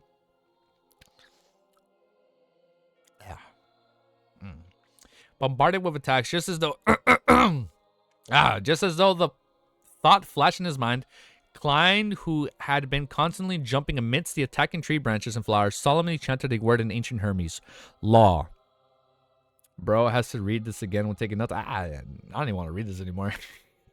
It's so, I feel so bad for Cynthia, dude. Like, she just wanted to have a child with someone she married. And like, I mean, yes, she was trying to do it to secure her family, but like, as the activation incantation resounded, like even like she went through all this courage and this happens to her. As the activation incantation resounded, the golden charm in Klein's palm instantly turned ice cold. It was a coldness that seemed to make one lose any emotions. At that instant, Klein reached an extremely calm state. In that moment, he threw out the ninth flaw charm. His thoughts rapidly surfaced as he considered what to prohibit. She is the mistress. Well, yeah. She's not. Oh, my bad. She's the mistress, not married. My bad. She's been the mistress for like 1 or 2 years. Got it. Yeah, she definitely got more than she bargained for. His first reaction was to prohibit the generation of any desires, but he knew that it was too general. Therefore, he thought of changing to the desire to procreate.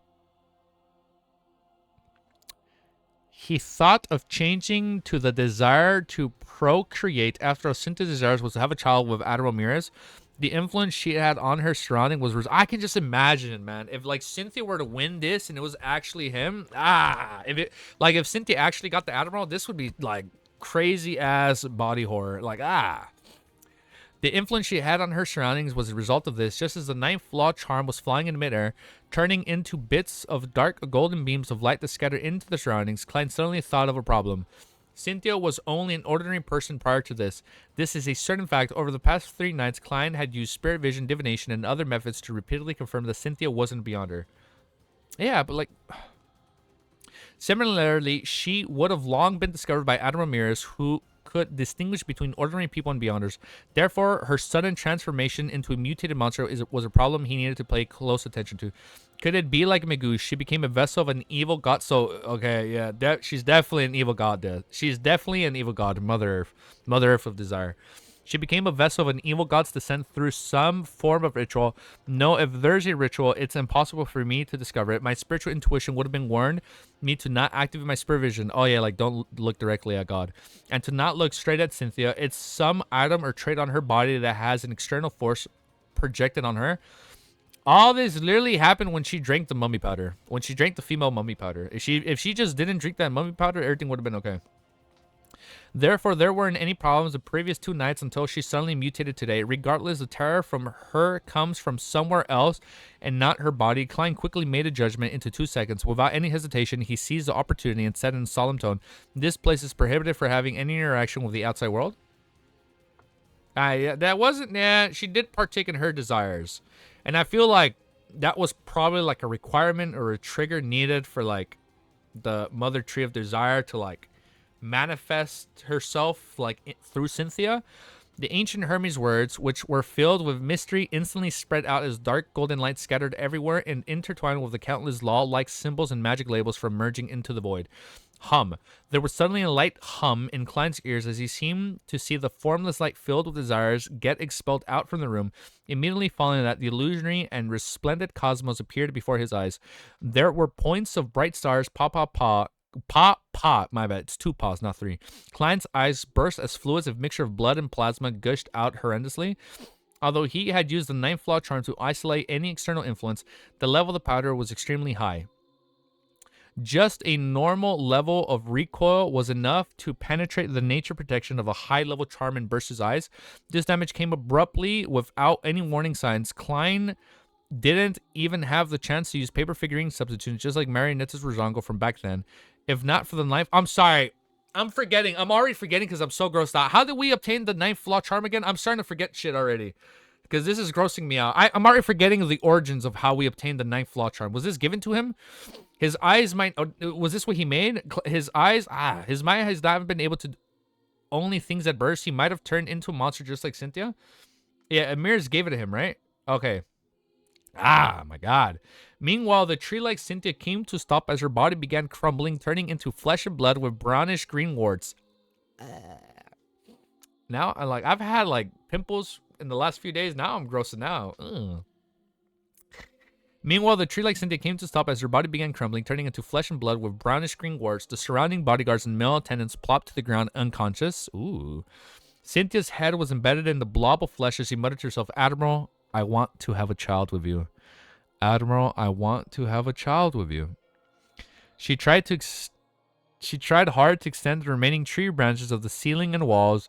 Biting Klein, who was still in a daze, stated a result of the recoil, and she had pulled him towards herself. This is a crazy... This is... Oh my God. This I think this is top 10. The moment Klein recovered a little... This is like something you would... Like, if this were to be a Volume 3 finale, I'd be okay with it.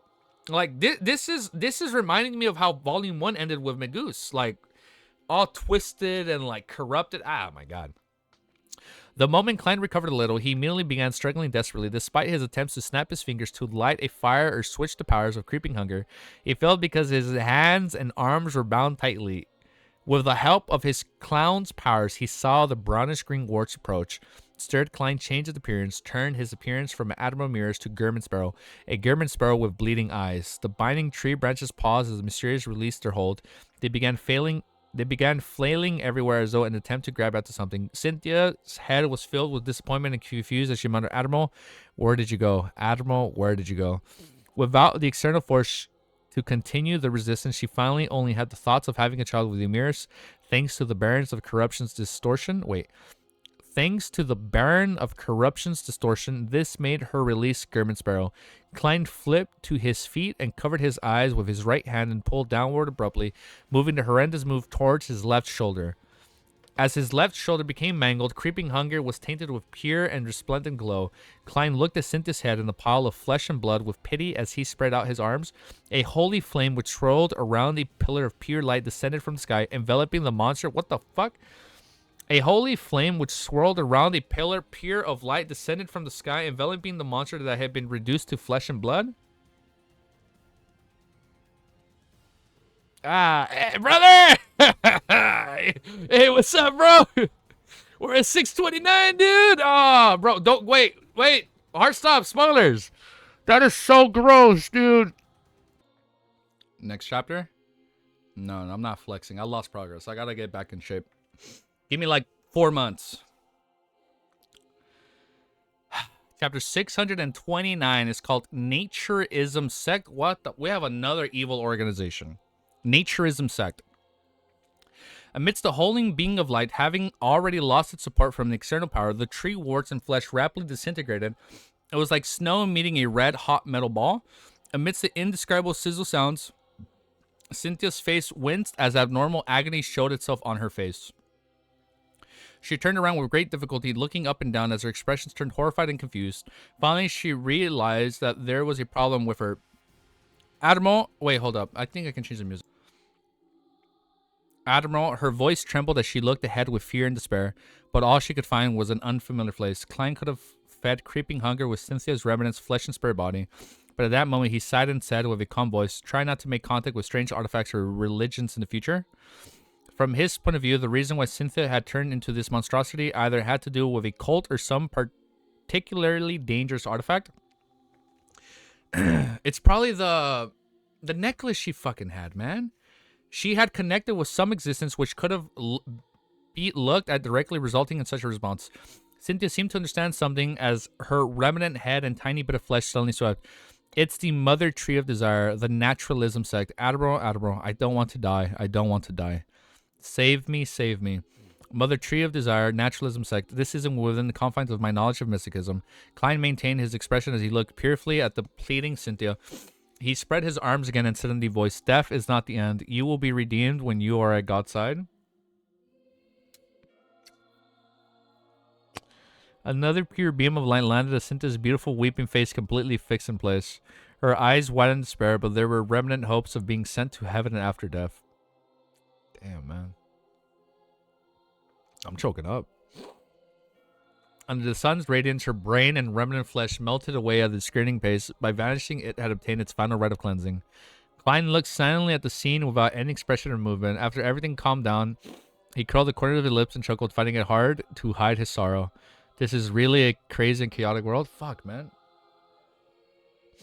This is really a crazy and chaotic world. He didn't dare to channel Cynthia's spirit after what had happened. The many oddities had made him abandon the thought of bringing Cynthia's spirit body above the gray fog to inquire, face it with the irremovable evil and the ever-worsening corruption. He could only choose to have Cynthia be cleansed. After all that, in the world with true gods, there might be existence a heaven after earth. After all, in this world with true gods, there might exist a heaven after death. As for creeping hunger's backlash, Klein was temporarily not concerned. After spending a long time with it, the mystical item, which had been sealed to a certain extent, had adjusted to him. It didn't need to be fed after every use. It had been restored to its original state.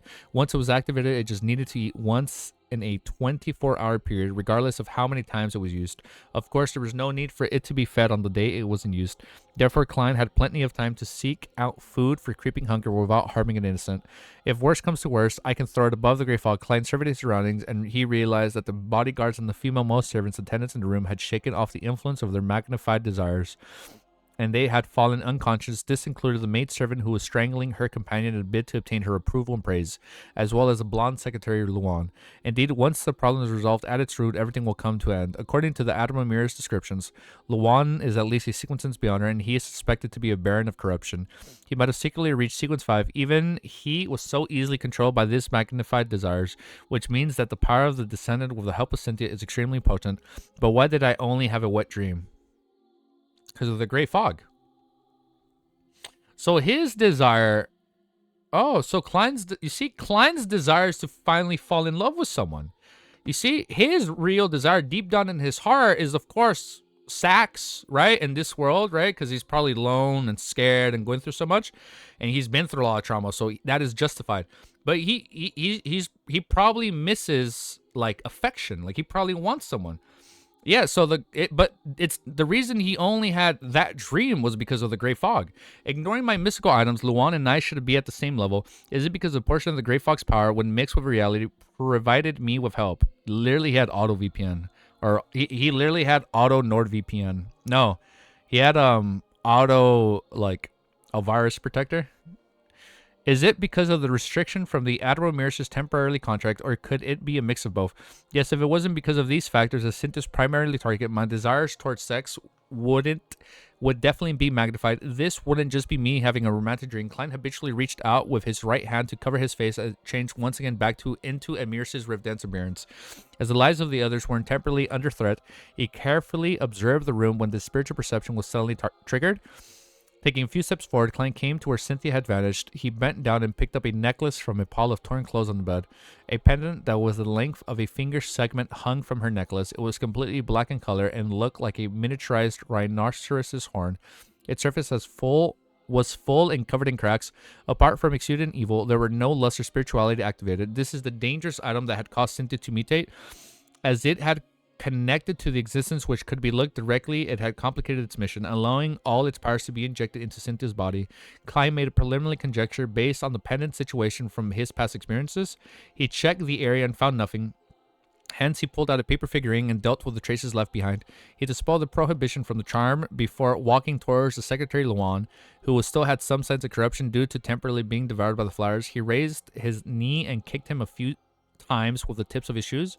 Let me find my place.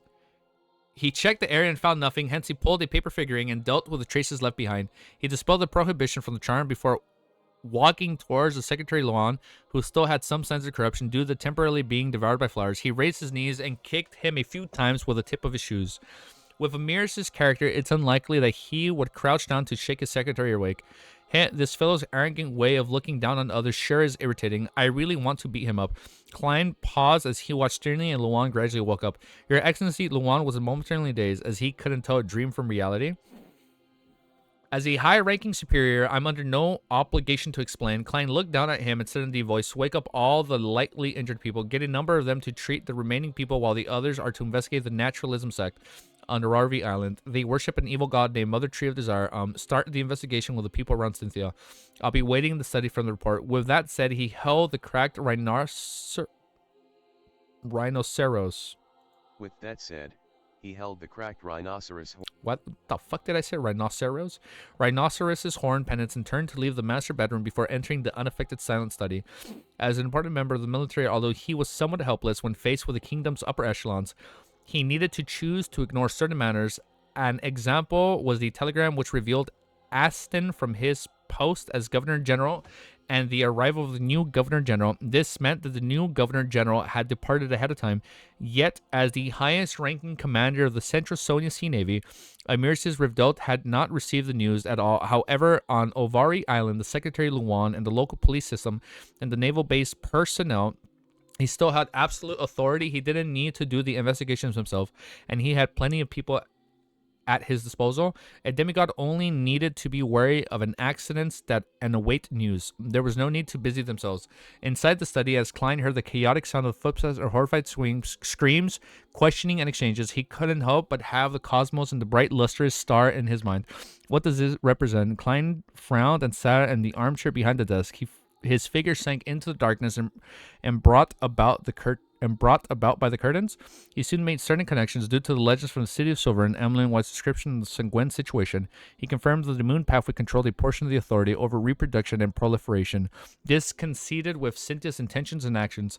Cosmos. Mr. Doors informed Emperor Rizal that the goddesses corresponding to the tarot card is the star and not the moon. What does this mean? Hold up. What are we getting at now?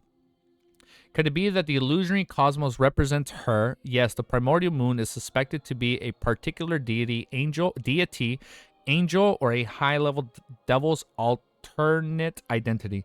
The goddess has the honorific name of the Crimson Moon. Could she be the one passing herself off as a primordial moon and occupying the corresponding? So we're suspecting the primordial tree of the tree of desire.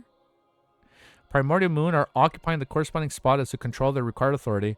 Although Klein knew that such thoughts were sacrilegious, he couldn't help but suspect the Evernight Goddess. Maybe Evernight Goddess isn't a good guy. Maybe she's an actual bad guy and we just don't know yet. Oh, wait. But he soon rejected the conjecture. This was because, be it vampire ancestors to Lilith or the primordial moon, what they projected was only reproduction and proliferation. It didn't include recognition or gluttony, pride, and desire. This was at odds with a number of victims earlier. The other honorific titles of the Evernight Goddess didn't include the corresponding domains. This does concede with the traits of the devil pathway. A desire apostle as an expert in such matters. Could the one subjugating the primordial moon be a high-level devil, or even the king of devils? Who if there's kings of angels, there's kings of devils. Kings of devils who's known as the dark side of the universe, sequence 0 abyss.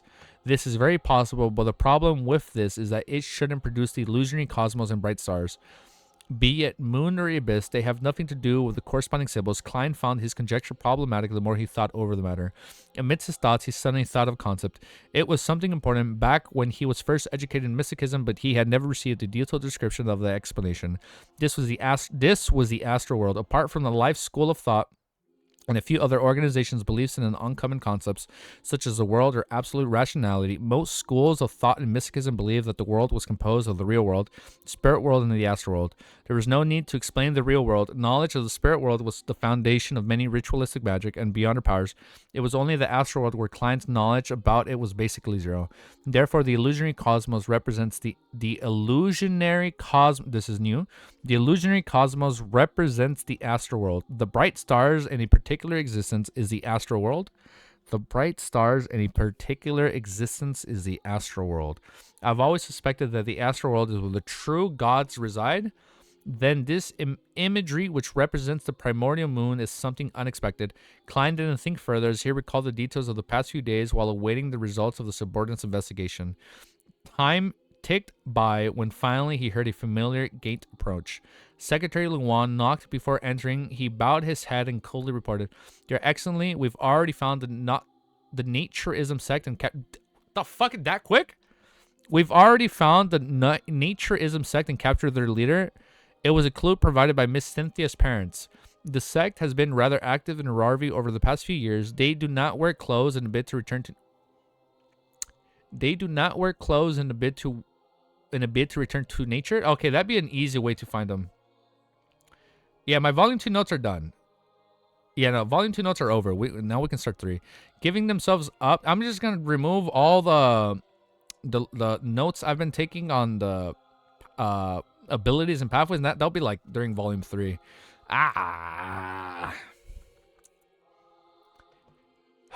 And in bid to return to nature, giving themselves up to their instincts is their purpose, and they believe that humans can attain liberation of their spirituality in such states. Reproduction of the next generation is a subsidiary product of this belief. After pausing for a moment, Luan added, "Their leader is the Beyonder, a Sequence 8 lunatic." Sequence 8 lunatic. I'm trying to remember what this is. Lunatic. A lunatic from the prisoner pathway. Prisoner lunatic. Got it. You didn't update your chapter and timestamps? I didn't. I did that part, but I didn't do the... Okay. Lunatic. A lunatic from the prisoner pathway. It has something to do with the Rose School of Thought. Yes, the Rose School of Thoughts internally has 2 factors. Yo, man, take care, dude. We'll see you soon, Zen. Don't have the videos up right away. Thought internally has 2 factions, temperance and indulgence.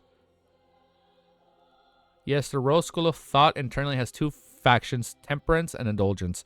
The latter's belief are rather identical to the present situation. Klein was alarmed and he has said in a stoic tone, "Bring him here?" Wow. What a fucking chapter. Let me look at some of that artwork. I'm a little... My interest has been piqued. I feel so bad for Cynthia, dude. This is wild. Look at the giant rose above her. Like, she literally turned into that tree.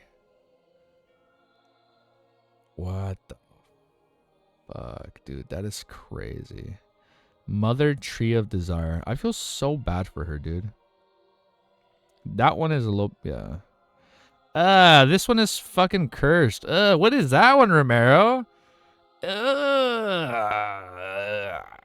at the fucking warts on this shit.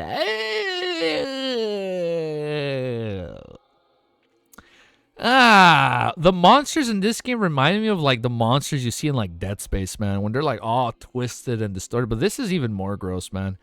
Admiral, I only wish to have a child with you. Those holes are reproductive organs? No fucking way. God damn. This one has 1, 2, 3, 4, 5, 6, 7, 8. That's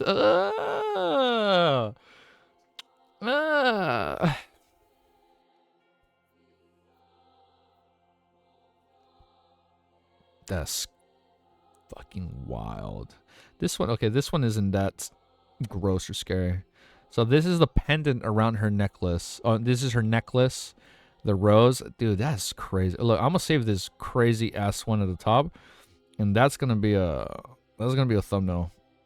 This one is safe to show, right? Yeah, this one's safe to show. We can show this one. Damn you. How do you do the crimson moon symbol?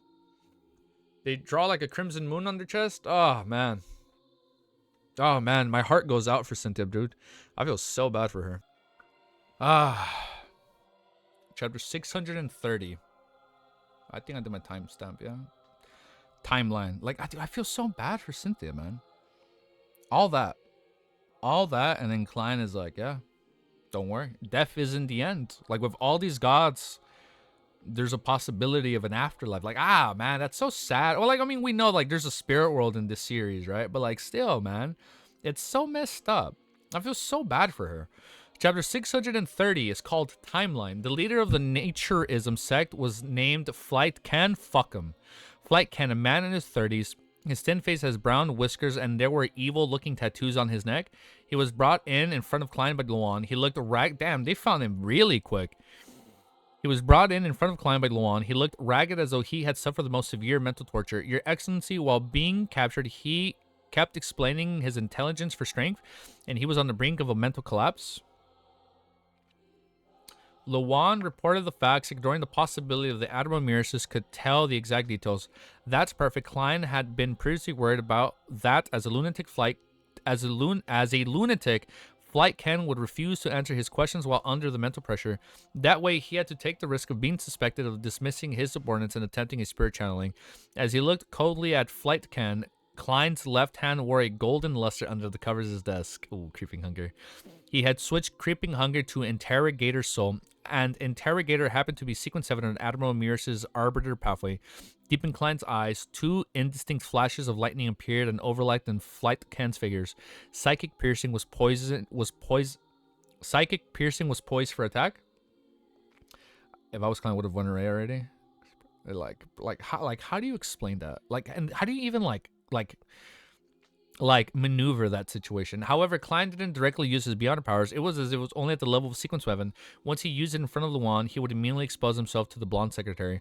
With the pressure provided by psychic piercing on the Flight King's spirit body, Klein sat there like the real Admiral Amyrius as he said in a deep voice, "Do you know Cynthia?"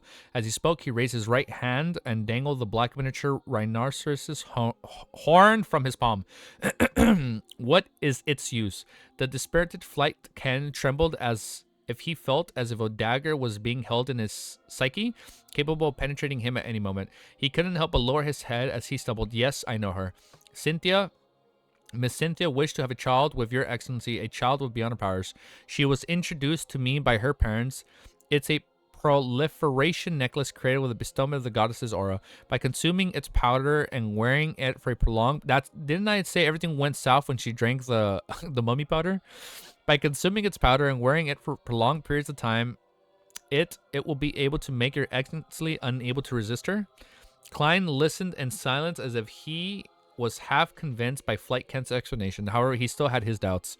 He believed that it was partly Cynthia's goal. This beautiful lady did wish to have a child with Admiral Amyrius, either by her own will or from the urging of others. This could be seen from her persistence even after she mutated.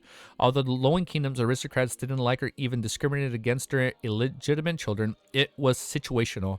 A child who had successfully inherited their father's beyond characteristics would similarly be given importance.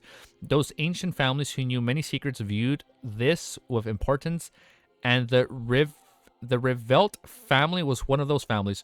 Furthermore, Admiral Amyrius is a stern and old-fashioned man on the surface, but he's someone who's treasured his relationships. Even an illegitimate child would receive his love and have importance attached.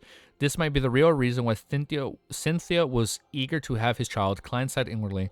The doubt towards Flight Ken's answer was concentrated on the true effects of the proliferation necklace, as well as the possibility of the Naturism Sect deliberate misleading of Cynthia.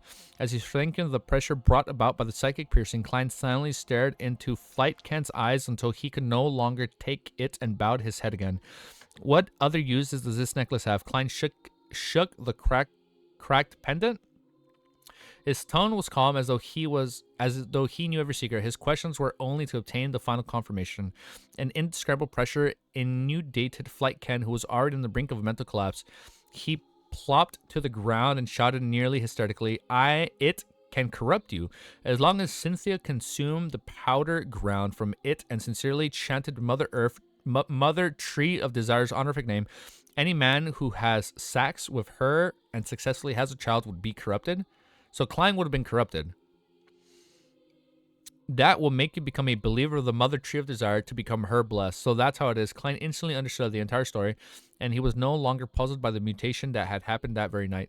The Naturism Sect's goal is to use Cynthia and the proliferation necklace, which looks like an ordinary object, to corrupt Admiral Amyrius, making him important military figure of the Lowing Kingdom, become the Mother Tree of Desire's devout believer. He can then help their sect develop and provide them protection.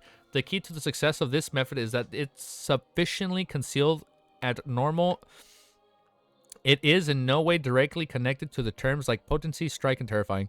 Therefore, after 3 rejections from me, Cynthia was unable to expel the corruptive forces in the proliferation necklace powder from her body. She gradually reached her limit and finally connected with the mother tree of desire and ended up with what seemed like a sudden mutation. That's what happened. Oh, man. That was a gross username. Therefore, the monster after the mutation was unable to possess any threats to rear Admiral Amyrius. Even my usage of the knife law charm easily resolved the matter. This is because this wasn't the outcome of the Naturalism sect wished to have. They wished to have Admiral Amyrius be secretly corrupted and not have a conflict with a demigod. Klein silently looked at Secretary Luan. Luan also gained a rough understanding of the entire situation. He immediately lowered his head and said in a deep voice, "Your Excellency, it was an oversight. We only monitored Miss Cynthia and the servant here without an expanding monitoring to their friends and family. I'm willing to accept any punishment for this, even if you send me to the court martialed." How would the real Admiral reply? Klein once again immersed himself in the character of Amyrius, experiencing his reaction pain, helpless grief, and anger. He maintained his seating posture and sternly said, "We shall leave this for later. The hidden meaning behind the sentence meant I'll decide based on your upcoming performance." Luang was taken aback for a second, seemingly finding the Admiral's mild punishment unbelievable. Klein half closed his eyes and said in a deep voice, "My father, the deceased Earl Revdelt, once taught me this. He said to pardon the first mistake of a subordinate. Luan, you, as well as the other bodyguards, should be thankful for his benevolence." Luan's gaze shimmered as he drew a silent breath. He was no longer as calm as rather earnestly said, "Your benevolence is admirable. I pledge my utmost loyalty to you apart from my principles, God, and kingdom. The pride is in your extremely exaggerated..." There's no shot he doesn't fully digest his potion after this whole interaction, dude.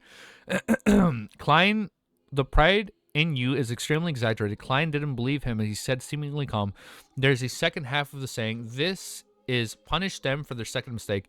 Luan nodded unsurprisingly at that. Klein cast his gaze back at Flight Ken, who was slumped on the ground. He pressed without a change in expression, "Who instigated you to do this?" From his point of view, Flight Ken's answer was likely that they had planned it. After coming into contact with Cynthia and learning of her request and knowing who her lover was, the Naturism sect boldly had the idea of corrupting Naval Admiral Amyrius. Isn't this the same Luan that is extremely prideful? It is. It is. It's the one from earlier, right? Flight looked left and right somewhat neurotically as he apprehensively said, "It was the mother tree of desire. She instigated me to do it in my dream. In the beginning, I only wanted to lead Cynthia through the proliferation necklace." Oh my goodness, I just crashed. "She instigated me to do it in my dream. In the beginning, I only wanted to lead Cynthia to the proliferation necklace and for her to wear it. I never planned on her consumption of the powder. Instigated by Mother Tree of Desire, this is almost equivalent to revelation." Klein nearly frowned.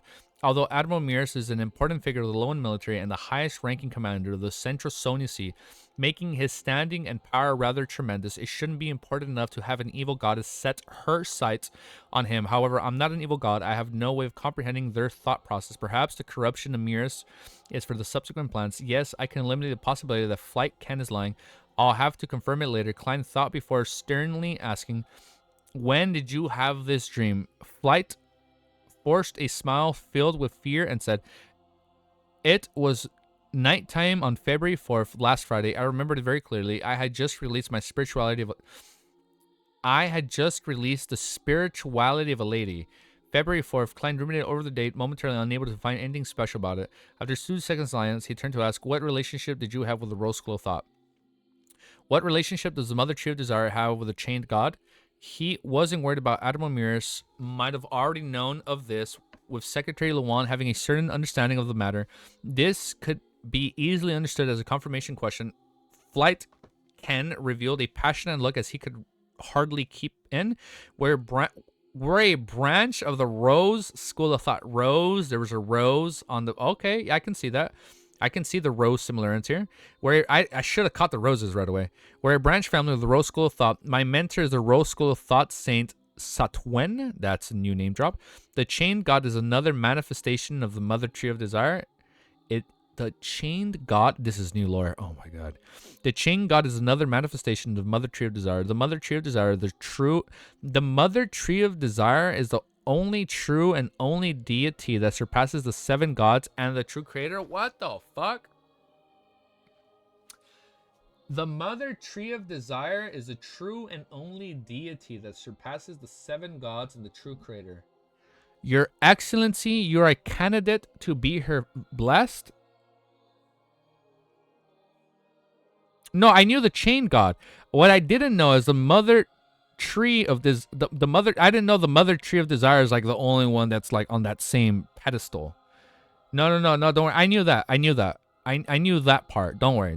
We've already known that about the chain god. Yeah, we already know that. What I meant was that the chain god is another manifestation of the mother tree. That is new. This is new info. The chained god is a manifestation of the mother tree of desire. That means the chained god isn't even as strong as the mother tree of desire. And the mother tree of desire is the only deity that surpasses... Wait, what the fuck? She's not on the same pedestal. She surpasses the 7 gods and the true creator? Okay, oh, shit. You know what? I know. If there's one thing you guys know is I take everything at face value. Whenever an evil person says something like, oh, yes, I believe that. That is fact. Your Excellency, you are a candidate to be her blessed. Who can't brag? Can it be understood that the mother tree of desire is an alt of the... What the fuck? It may be a believer glaze. Got it. It may just be a believer's glaze. Can it be understood that the mother tree of desire is an alt of the chain god, according to the evil spirit in the underground ruins, suspected to be Red Angel Medici? The prisoner path of the divine, the devil pathway can be swapped. There is no surprise that the Rose School of Thought's chain god can magnify the various desires of creatures.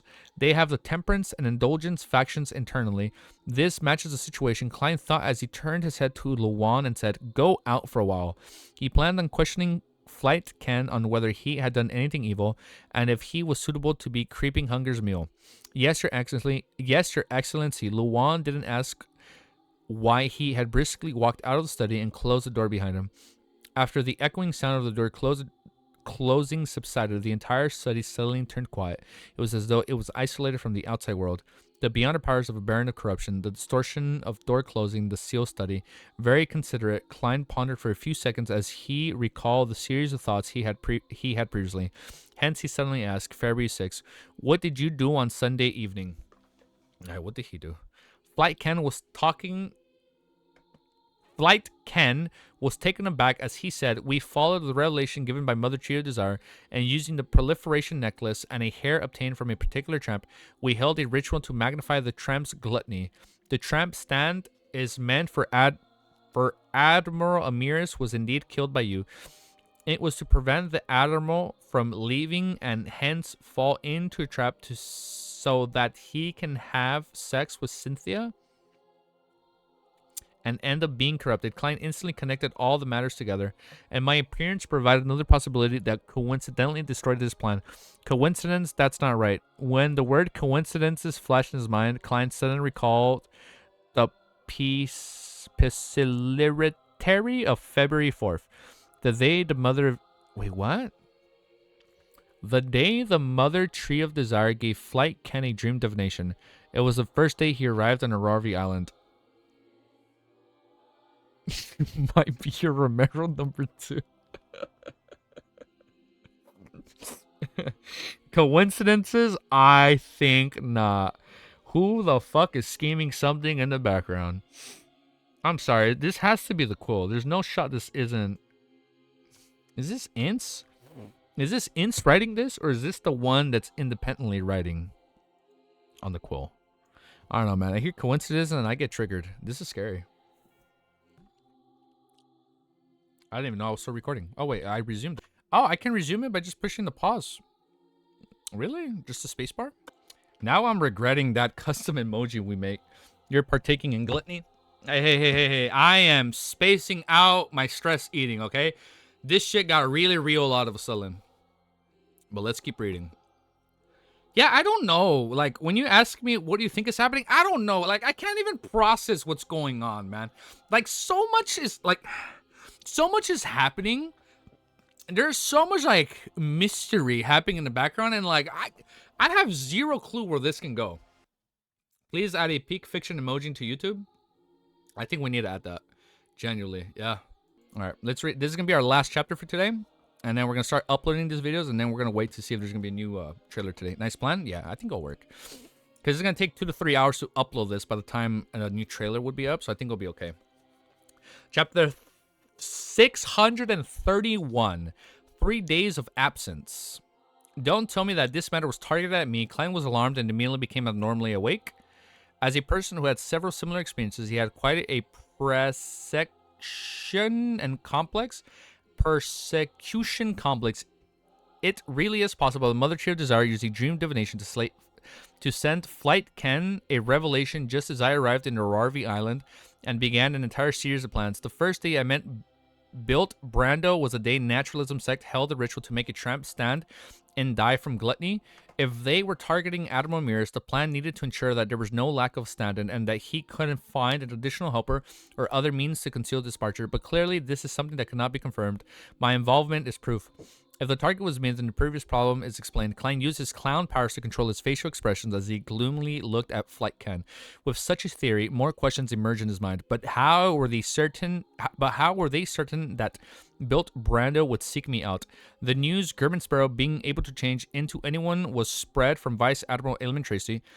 It's an element beyond Mother Tree of Desire's control. Of course, taking a different point of view is precisely due to the spread of this news and my arrival in Nararvi Island. They made the Mother Tree of Desire send the revelation and put the plan into motion. But why would she want to corrupt me? My grudge with the Royal School of Thought hasn't reached the point of garnering the attention of an evil god. All I did was kill a Sequence 5 Wraith, a Sequence 6 Zombie, and a Sequence 7 Werewolf, and Miss Sharon and Merrick, snatching away the Scarlet Luna. There's a lot. He's saying a lot. It's like, all I did was this. All I did was kill a Sequence 5 Wraith, a Sequence 6 Zombie, a Sequence 7 Werewolf, and with Merrick and Sharon, snatching away the Scarlet Luna Corona and biological poison bottle.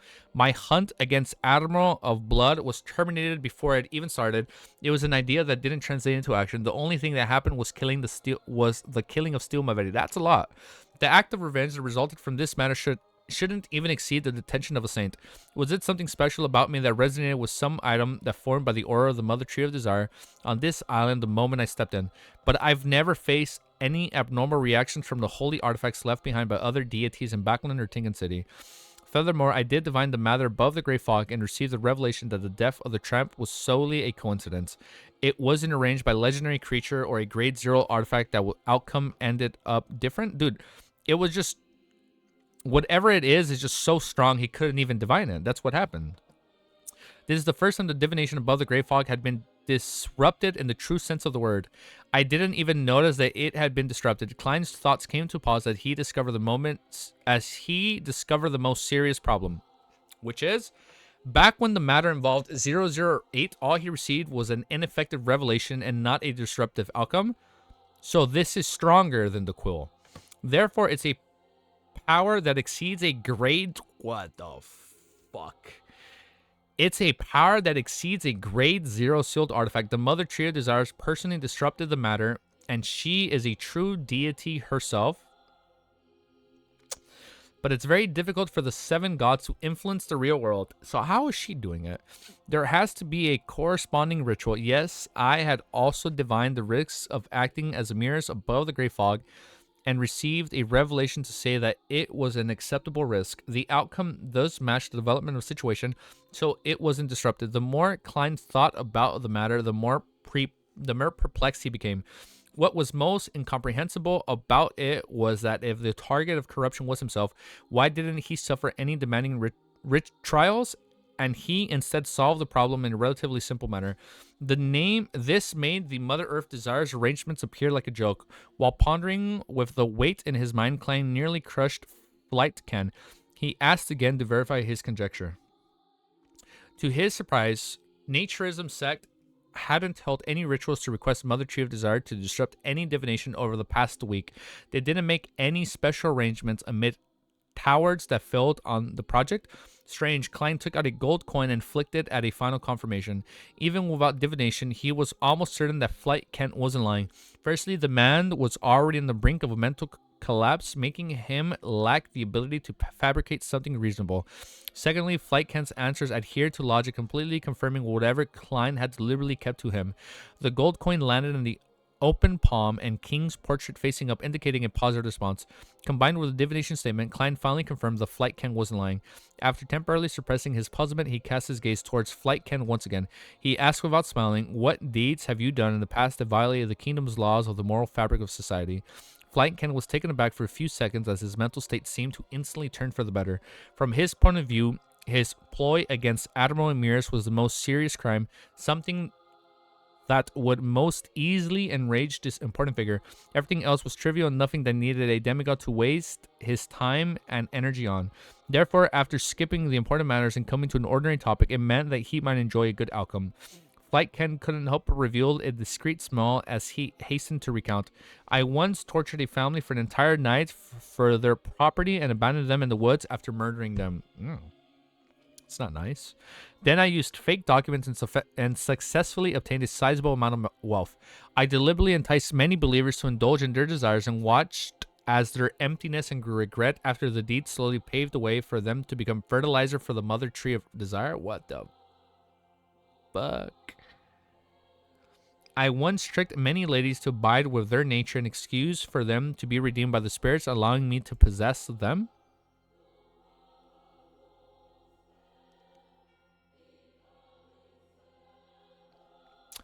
I tortured believers who attempted to renounce the religion, slicing off every part of their protruded off their bodies. He recounted each and every sins of his without any thoughts of concealing the truth. Client felt disbelief with what he heard. He never expected anyone to be evil to this extent.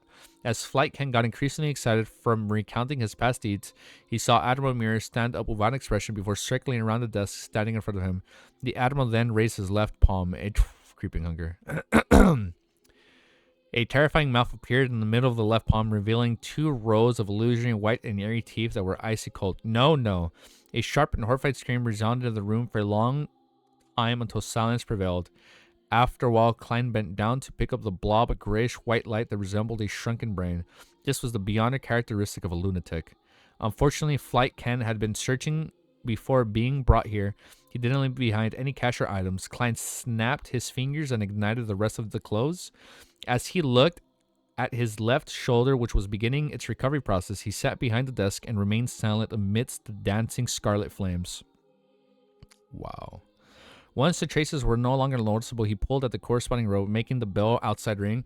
Luan released the restrictions and entered, instinctively observing every corner. Instruct the guards at the base of personnel to cooperate with the Viralvideo police and to do a cleanup of the Naturism Sect. It's best if clues can be found and a number of Rose School of Thought members are caught. Klein solemnly gave the other. "Yes, Your Excellency," Luan answered respectively. He didn't ask where Flight Ken was, as though the leader of the Naturism Sect never existed.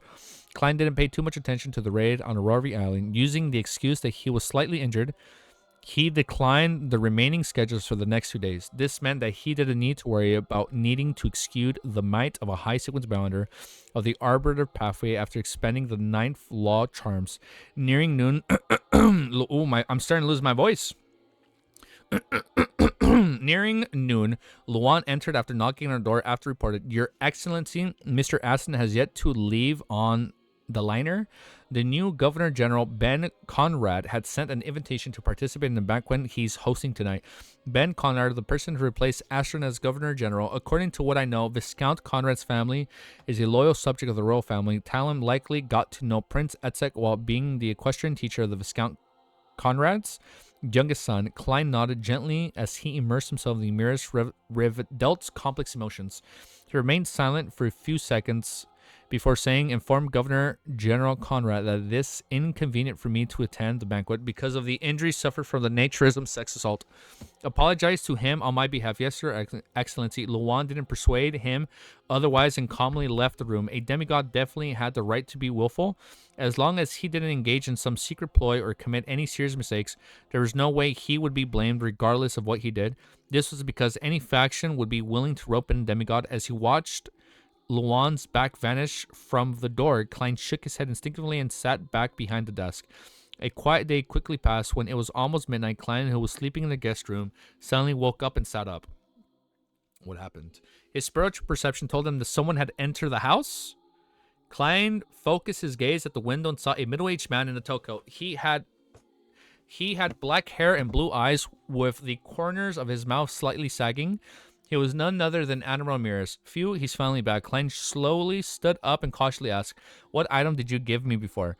He was afraid that Admiral Amyrius before him was a faceless in disguise. Admiral Amyrius stood there and answered with a stern expression, "The ninth flaw charm."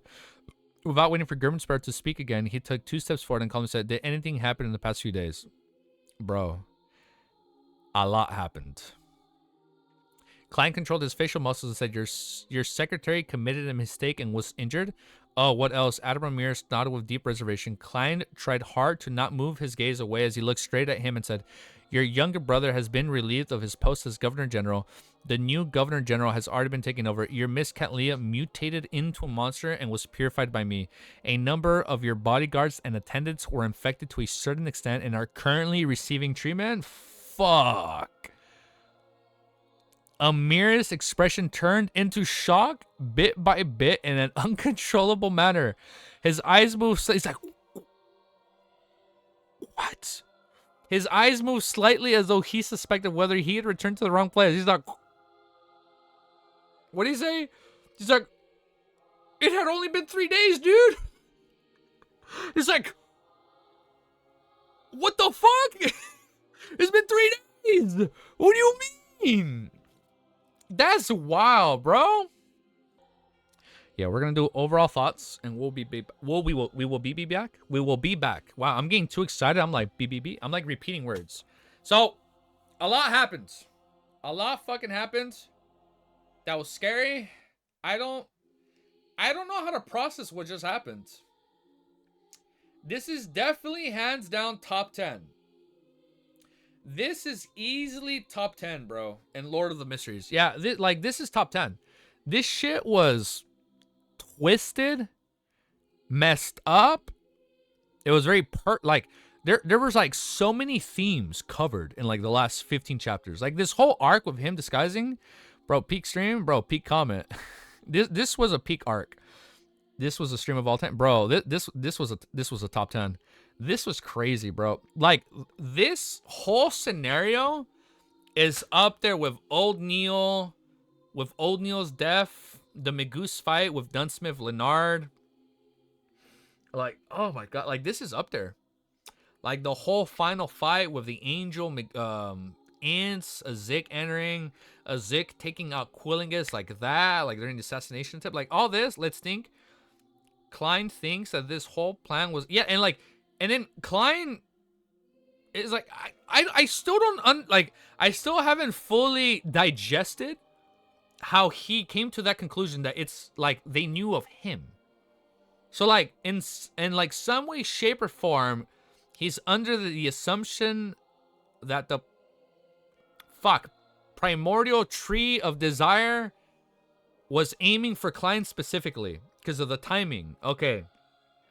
So he's under the assumption that the primordial tree of desire was specifically singling out Klein, and he wasn't able to divine it because whatever she has or whatever she is like one step above a grade 0. Am I interpreting that right? The day he stepped into Rarvi Island is the same day the guy got a revelation for MTOD, for the Mother Tree of Desire. So the same day Klein got there, the Mother Tree of Desire had her like, oh my god, and he gave him a revelation. Mother Tree of Desire, after sensing the great, like that's what I'm thinking. Like she probably sensed the gray fog, just how like other entities have been like sensing the. No, I don't think that's a spoiler. No, it's okay. It has to be the gray fog. Easy, I'm back to playing Peak. Dr. Z. No, it's okay. Don't worry. It's not a spoiler. I'm assuming it's because of the gray fog.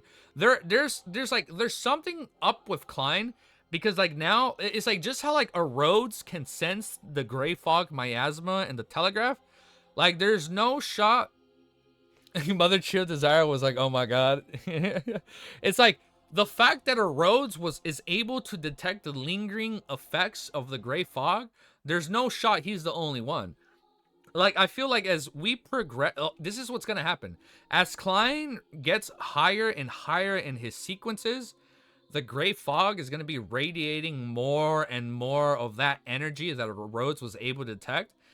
And by result, all these evil deities or hidden deities or like other strong deities are gonna sense Klein, just like she sensed him, and like she did this whole thing for him. Oh wait, so they weren't trying to make the Admiral a believer of her. She was trying to make Klein a believer of her. It was. Klein did not think it. It's not even a theory. It counts as a spoiler. No, it's okay. Yeah. It counts as a spoiler? Oh, so what they said earlier could be considered a spoiler. Okay, well. No, it's okay. I assume it's a Great Fog. Well, okay, like, maybe it's not confirmed, but, like, it's up for debate, right? Whether that's confirmed or not, I assume it's up for debate, because Klein doesn't say, like, oh, she sensed the Great Fog. Like, I guess she didn't specific. It's like, I'm assuming that's what it is. As Klein gets stronger, this shit is going to happen more and more. Like, that has to be what's going on. But I think I'm going to end it there. My fucking head hurts. I have a headache. I got a little emotional, man. That was fucked up. It was gross. And I love it, dude. I fucking love it. This shit is so fucking good, dude. This is such a good fucking series. Like, holy shit. Why have I can't believe I've never heard of Lord of the Mysteries. Like, I've mostly only ever been to anime and manga, and then, like, I dabbled in manhwa. I fucking love this series. It is so fucked up and morbid, but then, like, deep down, like, through the misery, it's like when you read Berserk. Like, when people read Berserk, or people that don't know Berserk hear about Berserk, they only hear about, like, all the crazy morbid shit and be like, ah. But, like, deep down inside your heart, you think of all, like, the bitter, quiet moments, like when they're walking on the beach or just shit like that, bro. And then it's like, Klein had that subtle realization. Never thought someone would cry for... I don't know who she is. Wait, Not Easy is corrupted. No. What? Never have I ever cosplayed. I don't know what you're talking about. Like, the one thing I do find curious is how this series is implanting a seed in Klein's mind that he fawns for, like, affection, right? Like, his desire is affection, and I'm not saying it in, like, a freaky, kinky way. Like, I mean it, like, on a wholesome, bittersweet way where, like he misses that. And, like, even though this shit was really fucked up and twisted, it's like when he woke up from that dream and the Grey Fog was able to, like, counteract all those desires from her, like, he had that self-revelation when he saw all those, like, attractive females, like, oh, I missed this. Klein is lonely. Remember, he's talking to that cat and oh my god, I forgot about that. Yeah, he was talking to a cat. Aw. Yeah, it's like, dude. And, like, at the end of the day, he got sent to a world where he doesn't know anybody. He's lonely. He misses that, like, physical touch, right? Be it in that way or in, like, an emotional way. Like, he misses that. He does feel lonely. Like, even though he knew he has Benson and Melissa, they're not necessarily, like, his brothers by blood. I mean, yes and no, right? Now I'm curious if at the end of, like, towards the end of the series, Klein is like, fuck it. I will learn to fall in love like Roselle learned to fall in love. But not in this crazy ass fucking morbid twisted way. This shit was fucked up. But, like, I forgot what that means. And he had a euphemism. I can't even pronounce that fucking word. Hold up. Euphemism. It's like a euphemism. It is like a euphemism, yes. This crazy fucked up morbid tragedy is like a euphemism for Klein's, like, inner struggles. Oh man, this is bad. This is so messed up. A person who likes the beautiful woman, but he doesn't give himself up to pleasure to keep to his principles. And I feel like he might not give into it, but he'll, like, learn to accept and, like, fall in love. I'm curious. I'm curious to see what happens. All right, but we're gonna end it there. Drop my fucking mic. Have a beautiful day, guys. We're gonna upload all these videos as quickly as we can. I'm gonna see if the last video was corrupted. It's just gonna be the live stream. I'm gonna try and upload it. If not, this one goes up and the other one goes up. I don't think I can mix them together. Or I'll see if I can, like, snip it together into one big reaction. I'll see that. But we'll see what happens. We'll see what happens. Have a beautiful day. And by the time these videos are up, I'm gonna react to like another hour of To Be Hero X. I'm gonna try and finish that first hero story, and then I'll have that uploaded too. I know I didn't get like as many views, but I still had fun watching it. And I feel like it's good practice. So I'm gonna see you guys all soon. And if there is a new trailer tonight, you best believe we're gonna go live so we can watch it. It's hard to fall in love with anybody at this point. It is, man. And like, he even said like we're all just like, he even reset what Dunn Smith said, like we're all a bunch of miserable wrenches. Like I said wrenches. I realized I said wrenches during Dunn Smith's reaction. Somebody pointed it out. Wrenches. I meant wrenches. But have a beautiful day, guys. Go hug someone you love, because this shit was a little messed up. And I'll see you guys all very soon. All right, later, guys.